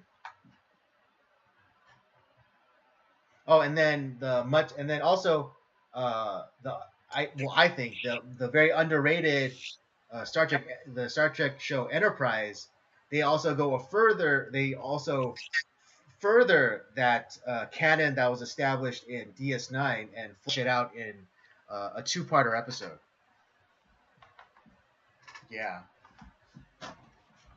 Uh, but yeah, this is my first time watching the entirety of the movie. Really? Okay. And yeah, this the joke about the TOS movies are that the even ones are the good ones and the odd ones are the bad ones. But this movie, no, yeah, but from my perspective, yeah, But I don't think this this is is a a good bad. movie.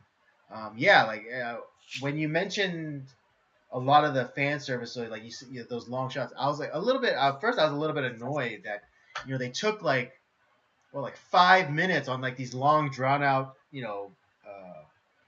beauty shots of the Enterprise, not realizing what you just told me about how like this is the first time that they were able to get the scale of the Enterprise and like have like an actual like beauty shot of the Enterprise, because usually in the TOS This is in the also TOS not only it's is like it the not only is ship this is the first. only viewed from profile, or like it's like Yeah. zipping past like in at warp speed, so you don't a really clean shot of the original USS Enterprise, and you don't get like too much detail, and so like that slow shot as Kirk is approaching the Enterprise for the first time from the shuttle pod. It's like just as much as Kirk is drinking it in, the audience is drinking Exactly. it in. And that's what's so amazing about it. So I don't care. Now I watched the director's cut on which is on right now. Mm. I plan on buying the 4K of this. But yeah, it's not only is Kirk our captain drinking this in, because this is his true love. He loves the Enterprise. But the fact that like we as an audience, especially the audience back in 1979, coming to 10 years later, and they're fans of the original series, who never actually really got like the full like scale of what the Enterprise was. Like, it's the Enterprise. The Enterprise is right here. It's so big. It's so cool. That's what's cool. That's what's amazing, and I like that they're doing that. Someone coming to this today, they're like, "Oh, what the fuck is this? This is stupid." But it's kind of like the type of shots that you would see 2001: A Space Odyssey. The same like artistic shots that Robert Wise, who is a great, by the way, is kind of bringing to this movie. And I think it's brilliant. I think it was done in a really good way. Um,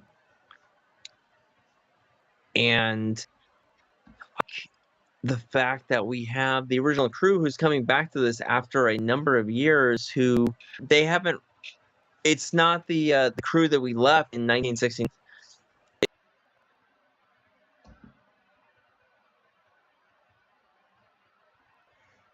Right. It's like yeah, it's like like the core group of friends, like they're in high school, and then at graduation they split off, and they go do their live their lives.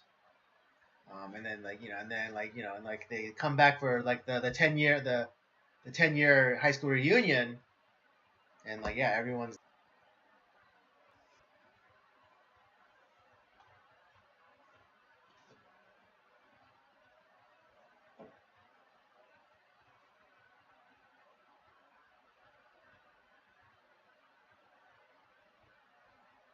Right. Yeah. Right. Yeah. Because what is it? Yes. Spock decides that he's gonna go and back to Vulcan and perform the Kolinar, the purging of his, of his emotions, and the Doctor, DeForest Kelly's character, he just starts And leaving and just Spock, be a disco doctor, judging by the they're the medallion and the jumpsuit that he comes and the beard. yeah, maybe like Yeah, Uhura so it's very much like pretend you're a high school reunion. Scotty After and graduation, everyone's off, Chekhov. kind of living They their stick lives. around, but The they're original the Trinity of they're they're part of the. Kirk, Spock, and McCoy. Yeah, what's crazy about this too is because the whole movie, like, sets initially like pre-designed, like they were working on like a new Star Trek series, like a TV series. Mm-hmm. And when it became to the point where it was so popular, like, okay, well, we're going to turn this into a movie, they had to turn those TV sets into a movie set, which took a lot of time. Mm-hmm. And they had to restructure the script to make it work. And man, there were so many fucking problems on this. They actually weren't sure that they were going to get Leonard Nimoy back because they had actually hired another guy to play a true Vulcan, from Vulcan, to play the part. And it got to the point where they sought after Leonard Nimoy. He required in his contract that they, like, listen, there was all these residuals that he was owed. It's like, I need that in my contract plus what you're gonna pay me. Okay, fine, we'll agree to that. And then there was another stipulation in the contracts for both him and William Shatner that if the film took a certain amount of time to produce, that they would actually get uh um script editing rights, where, okay, so now the script is finalized, but now they get a chance to go over it one more time and edit it to their liking, so that they liked it. To their There liking. is there is no reason for this movie to be good at any for any reason, and it is. This movie should be dog shit, and it's not. It really is. It's so good. It's crazy.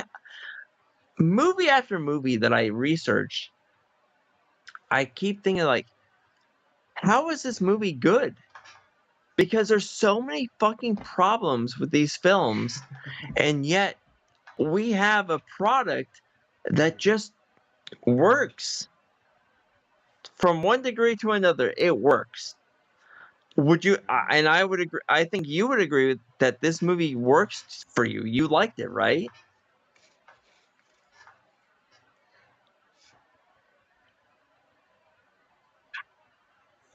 Yeah, I did like it.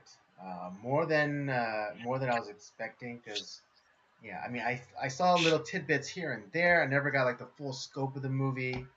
And I was just hearing like other people's opinions about it. Saying like, oh, this movie sucks, or this movie's not that great. But then actually finally able to see it in its totality. It's I was really just like, good. this movie's good. Um, Yeah, I mean, like, yeah, like some of the shots are like really well done, and I mean, yeah, you might you can look at it and be like, oh, that was our inspired Close by Encounters. 2001, I'm or sure, this was like, yeah, inspired by there's a Star lot of Wars, that stuff. I'm sure there or is. Of or course yeah, there is. But yeah, but this is, who but cares? It this is works. also Yeah, but who cares? It works. Hmm.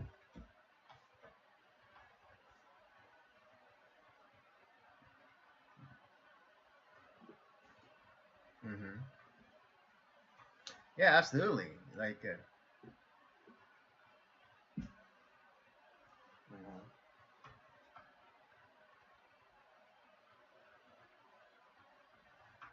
mhm,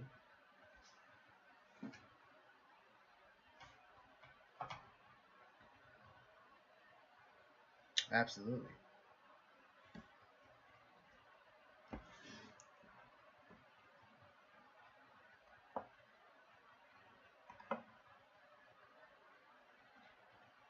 Federation. The Federation broadly.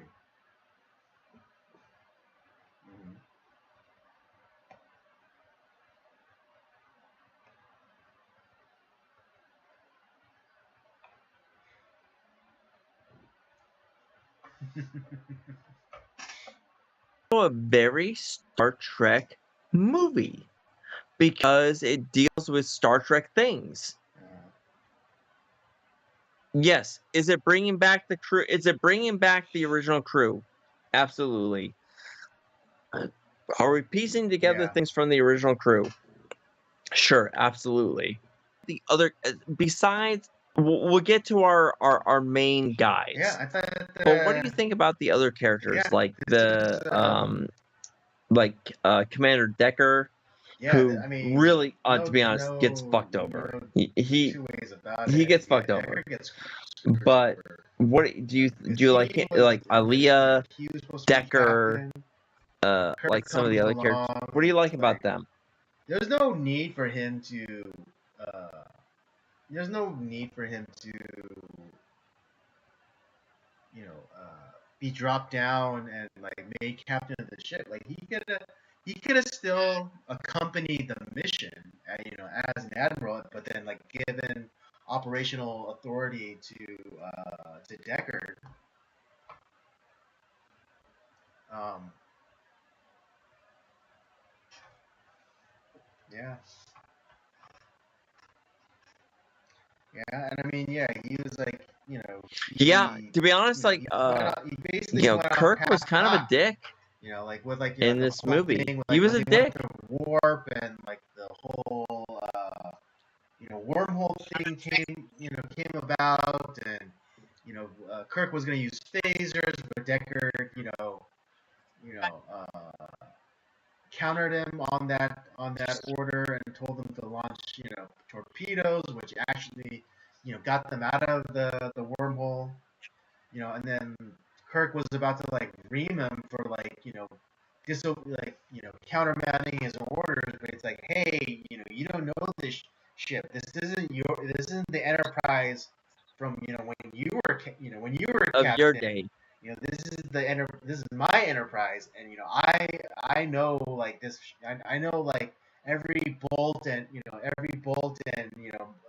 bulkhead in this ship, and I knew that what my plan was the correct one, but I mean not in like in a and so yeah, so Deckard is right to feel slighted by Kirk, but I mean what Kirk may take as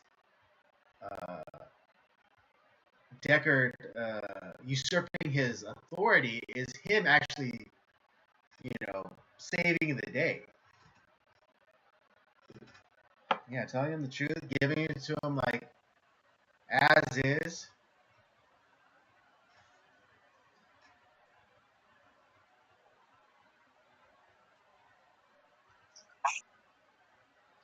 Yeah, exactly. Right. I mean, yeah, he's And he's the old man. I So he's actually not like that aspect of this movie where it's like Kirk is he's still the captain, but at the same time he doesn't know everything.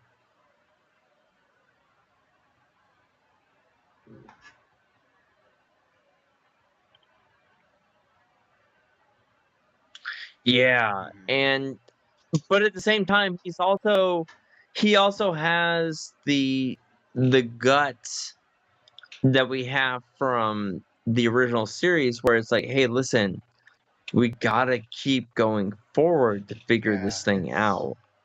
Yeah, and I mean, it may seem he's willing to brave the whatever the dangers are to make it happen. But yeah, we keep going. And that's dangerous, but at the same time, any other reasonable that's hey, Captain Kirk. He's gonna do that.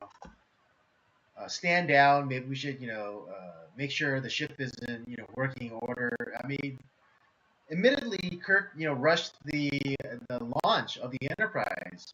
The ship wasn't nearly ready, and Yeah, and Scotty even told themselves like, "Hey, we're not ready." It's like, "No, we have to leave in 12 hours."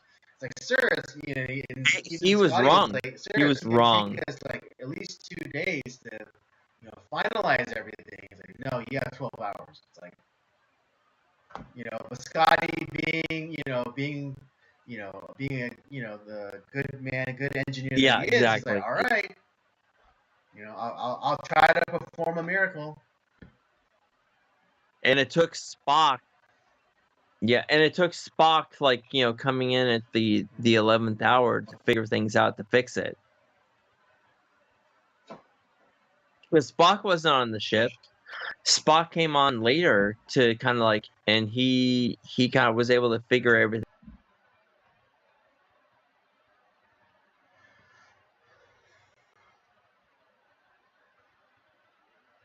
Yeah, because V'Ger was calling to him. Yeah, and interestingly,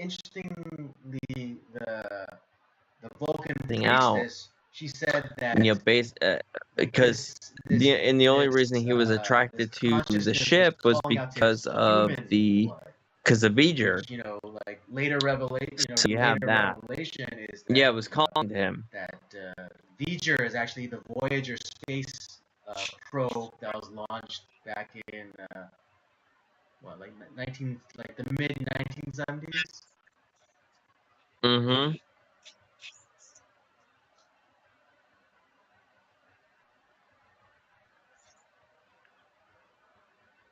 Ah, right. That's Yeah, well, and so it was Voyager mhm. 6, which was never a real Voyager, because there's only, I think, 2 Voyager probes that were sent out, 1 and Yeah, 2. collect knowledge. But the idea that like that it could that is it could have been the same thing. Like it's like that where it went out to to the yeah. So Hmm. this goes back to I was talking to you before we started doing Hmm. the live stream. I have a couple of theories that I heard about that make a fuck ton of sense to me. So Star Trek 1 was very successful. It was really good, kind of brought about the success of that. Oh wow, Star Trek films are very successful, and obviously the Star Trek films brought about the resurgence, brought back a Star Trek show in Star Trek: The Next Generation. But the idea that Star Trek 1 was essentially the first pilot to the second pilot Star Trek films, which was Wrath of Khan. And Wrath of Khan is the one that is more widely considered maybe the best Star Trek film, if not like at least the best TOS Star Trek film. But remember, like Star Trek, the original series, also had a first pilot with Commander Pike. It didn't have Captain Kirk or any of Spock that. It had as Pike. we know him as like the logic embracing Like, Vulcan, because like exactly. the original Spock, he smiled, he cracked jokes. Uh, Exactly. So the Star Trek the motion picture mhm, is essentially the first pilot right. for the films. Makes sense to me. But the other thing I heard, and it makes a lot of sense to me, was that we have, like I said, the Voyager spacecraft, Oh, I think I and know. it I think I found a know where you're black going, hole but and was sent continue. off to another part of the galaxy and reached a machine. Yeah, but yeah, it reached a machine planet and Hmm. was transformed into the form that we find it in this film. Do you think that this was potentially the Borg, the transformed Voyager? Potentially. Um, yeah, but yeah, what is it? I do agree that could potentially be the origin of the Borg as a species. Um, but yeah, it's like I guess it would be like, but I don't know why they would leave the, leave complete like decide to integrate, you know, organic matter into their systems. As we see them do in, like, in TNG, and then, of course, famously in Voyager. So yeah, but particularly if the Borg was the particularly, but hold on, but particularly if the Borg Well, maybe it's was, because that happened in this. Maybe well, it's because it happens in this film because we have ah, Decker I see, and I who see. merges with Voyager. Maybe that's why they're willing to, like, oh well, we can merge Well, here, with this is living matter. here's where I was gonna go with it, is because they're having an obsession with perfection, and the whole idea, like at least the way evolution is made out, it's evolution is really chaos. If you think about it, it's like, oh, this thing has this trait, and so it has to reproduce with another thing to pass it Mhm. on. But then what if, down the line, like, it gets, that organism is killed off, so then, like, we have to wait another, like, million years before that trait pops up again in the same in the species, to then pass it on, replicate it. So evolution is chaos, and the Borg is obsessed with perfection. So I don't understand why Right, they would right. go, like, if they wanted to achieve perfection, or what I would maybe like to categorize as efficiency. Um, Efficiency being Mhm. another form of perfection. If they were seeking perfection or efficiency, then why would they integrate, organic matter into their systems? Because again, I think that like, especially because there's a saying, like, oh, it needs to evolve, but evolution is chaos, and which is against perfection. But that's also the kind of the idea in this film is that for it to gain full knowledge, it needs kind of that human interaction. It needs the idea that there is more to the world, that there's more out there that is not logical, that is not uh compatible. Because Right. that's Well, what then, yeah, happens in this film. but then again, it just go. I think that actually goes against your case for them being bored.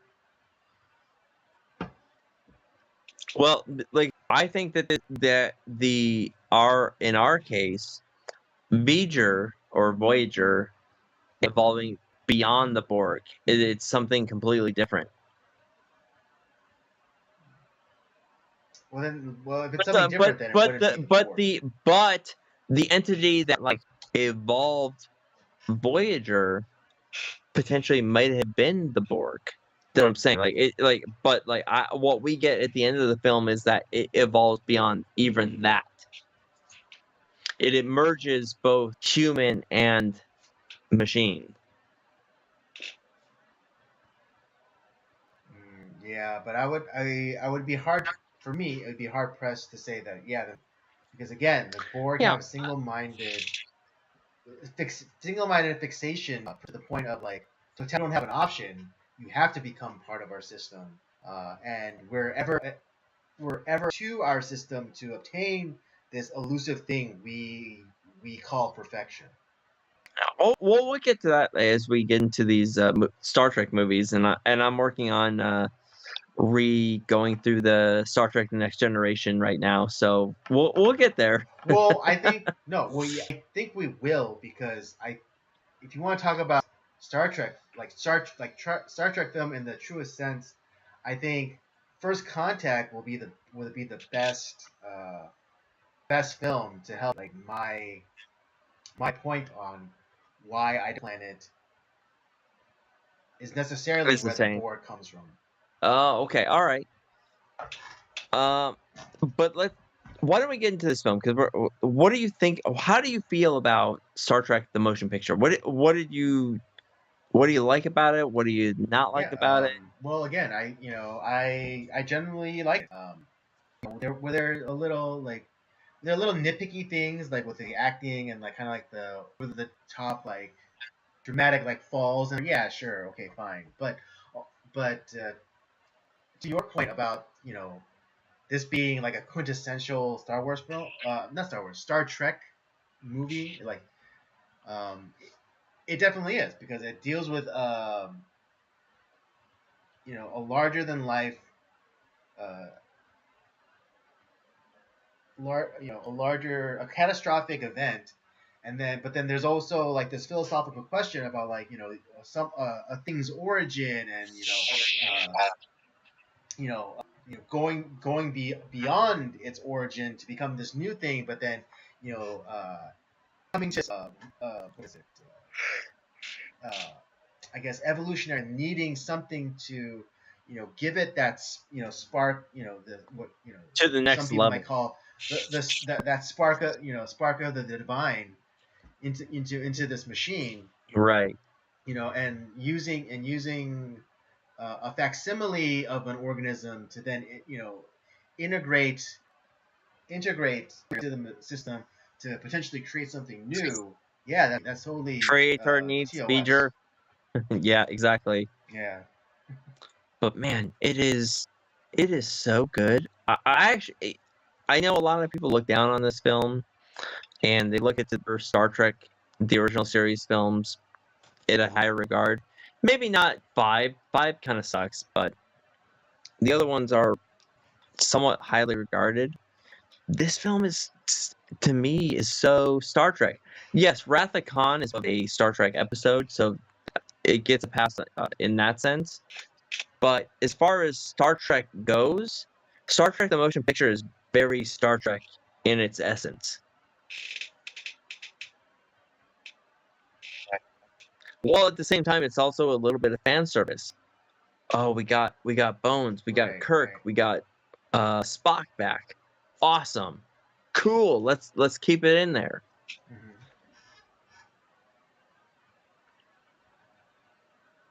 Hmm.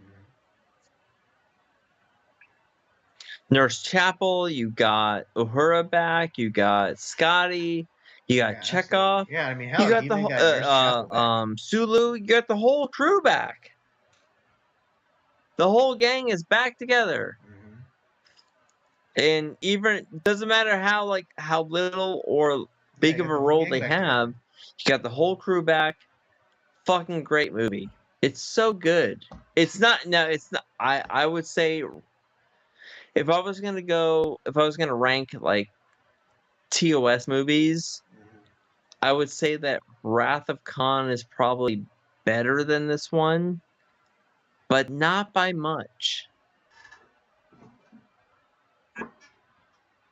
It's a hot take.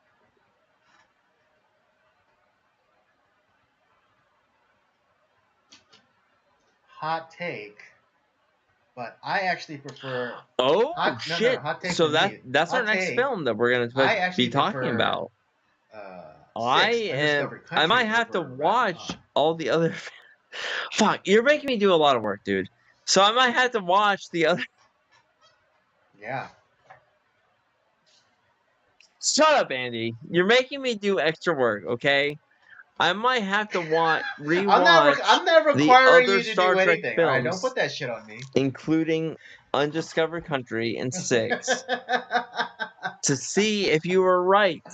uh, Because we are also watching Next Generation films, so I gotta rewatch the next. I gotta uh, rewatch Next don't put that Generation. on me. All right, I'm not making you do You're an anything. asshole, dude. You're making me do all this extra work. You're a dick. Oh my god, don't put that shit on me. Don't put that shit on me. Don't put that shit on me. Dude, how the hell are you gonna watch 8 seasons of a show in a week?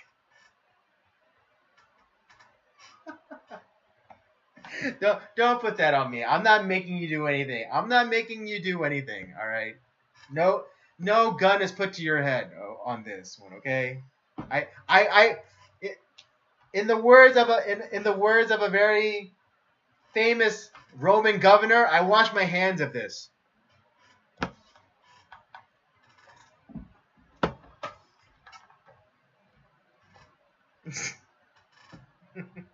Yeah, again, in the words of a very famous Roman governor, I wash my hands of this. I have no life, dude. That's the reason why. I have no life. You're an asshole, dude. Yeah, well, I prefer 6. I Guns prefer are being 6 put in to my 2. head. Andy is threatening my family. But you're thinking. Now I have seen these other films, but you think that 6 is better than the rest of the films I from like the it the best.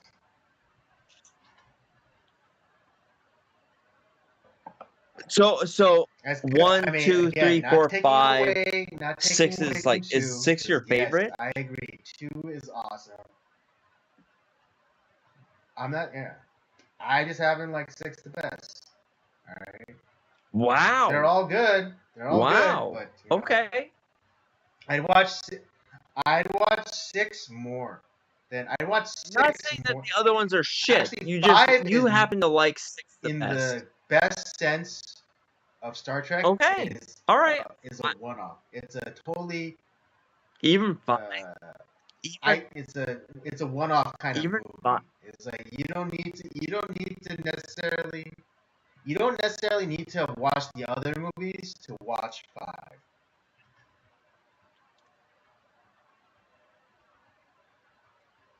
5 I'm not is saying that it is.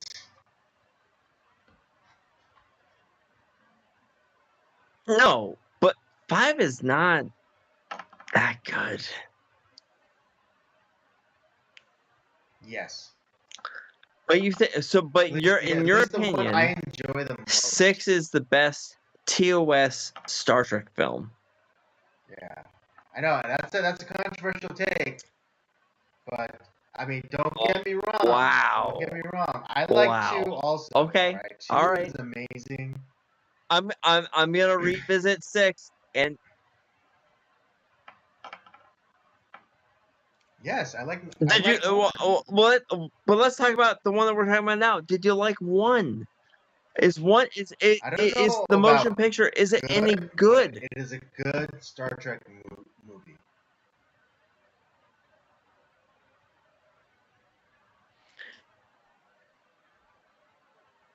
How would you rate it? What would you think about it? Okay. If we're just going to ratings now, I'm gonna give it a 3.5.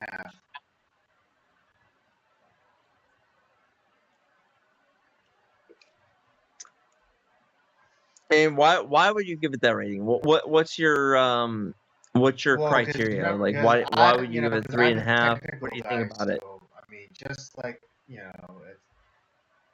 it's Visually, it looks amazing, yeah, right? but like the set design and Even stuff to is today. the set design is a little drab. Like the bridge is like very monotone. There's like very little color.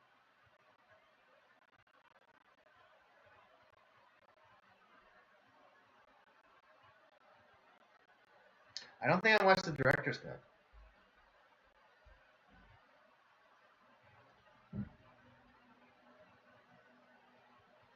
Okay, all right. I'll okay, because I just watched the original, But theatrical cut. did you watch Okay, did you watch the director's cut? What? Watch the director's cut, dude. It looks so good. okay, all right. I'll check it out. But as It's on Max. is like from what Watch the I see, director's cut. because I saw I've And just seen the original they upgrade theatrical version.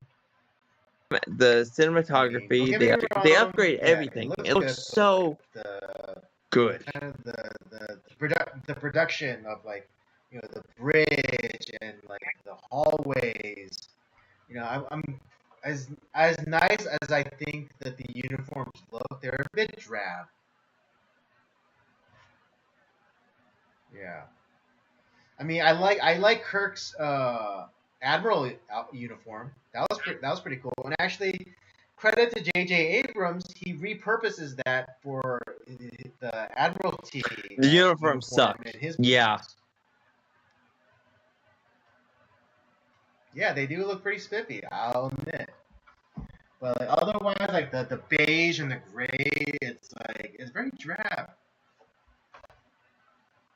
Yes. Yeah. Because they do look cool. Yeah, it's like, and some of like some of the And like the weird I know, blues. Yeah, again, fuck limitation of that.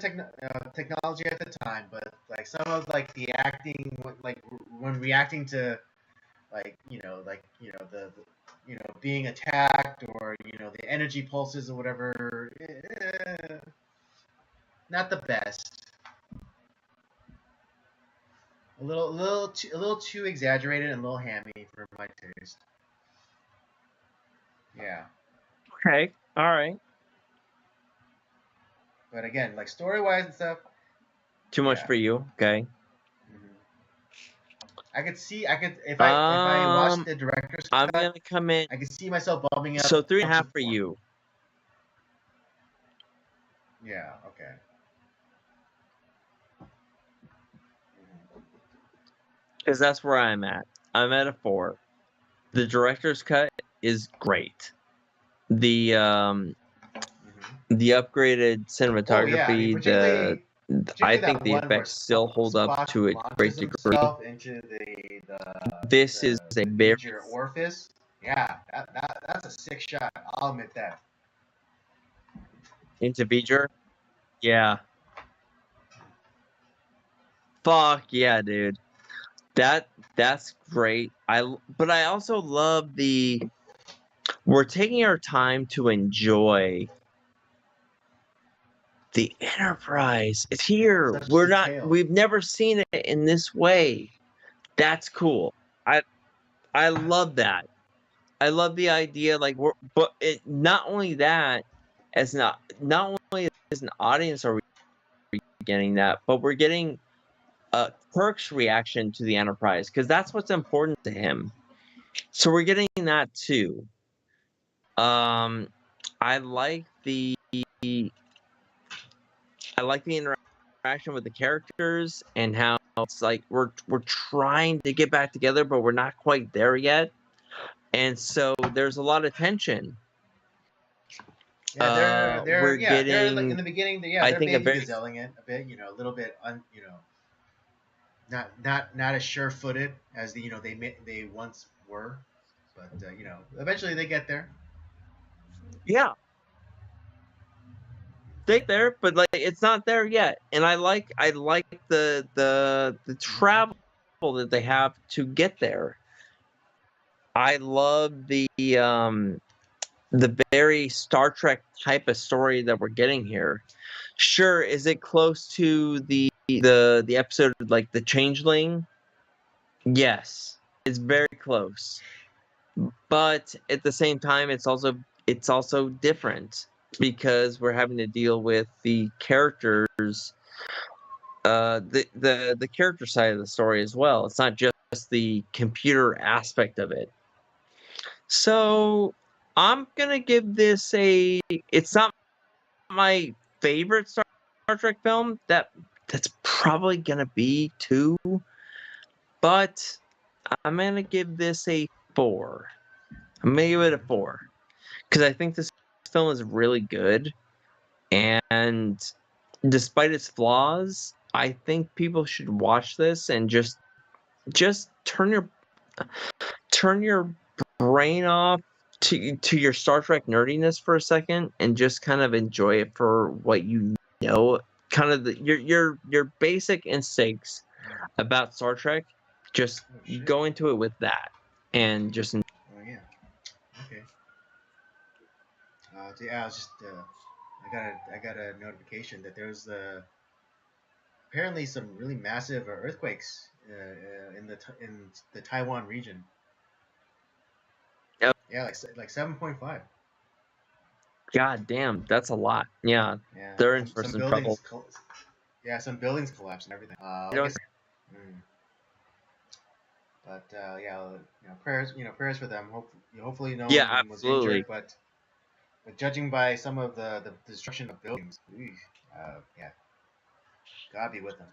All right, folks, there you have it. That's our review for Star Trek: The Motion Pictures from 1979. I give it a 3.5, potentially a 4. Once I watch and a 4 for Robert. Check out. Don't Watch listen the to. director's cut, Andy. Dude, it's on Max. Dude, just watch the director's cut. It's so good. Okay, okay. Definitely it'll be the haters. Particularly if you're oh, I mean, at this point, if you're just coming to Star Trek, you're finding out that it's not as dog shit as everyone's been saying. Give it a shot. Give this movie a shot. We're doing Star Trek 6 next week, right? That's correct. Yeah, my personal favorite movie. It. I'm not saying that it's universally better than all the other ones. I'm just saying it's my personal favorite. All right, sounds good. All right, so something to look forward to. I don't know. Are we still just calling it Star Trek month, or we should call it like I think it Live should Long be and Live Long and Prosper month? Prosper month. Okay. All right. So more in store for you Yes. for Live Long and Prosper month. All right. Yeah. I hope you had a good time. I had a good time. I know Rob always has It's a good my time. favorite day of the week. I hope it's you as well. If you enjoyed this, don't forget to check out the library of the content that we have. The Circle of Jerks main podcast. Old episodes and nocturnal transmissions. With the movie review, as well as Rob's gaming show, Up by Up Down. Don't forget to follow us on our various social media accounts, Twitter or X now, and Letterboxd at PodcastCOJ, and Instagram at Circle of Jerks Podcast. And with all that said, we thank you for joining us tonight. Come back next week, and we'll do it all over again. Sounds like a Live plan long to and me. yeah, live long Live and long and prosper. prosper. I can't do the Vulcan thing, but we'll work it out. We'll work it Yeah, out. technically neither can I. But you don't have the fingers to do it, so. I'm doing the Rigelian salute. There you So for saying that, but whatever. go. All right. Good night, everyone. All right, brother. Star Trek: The Motion Picture, a And fucking we're good clear. movie, man. I'm actually rewatching the Next Generation right now in preparation for our next gen movies.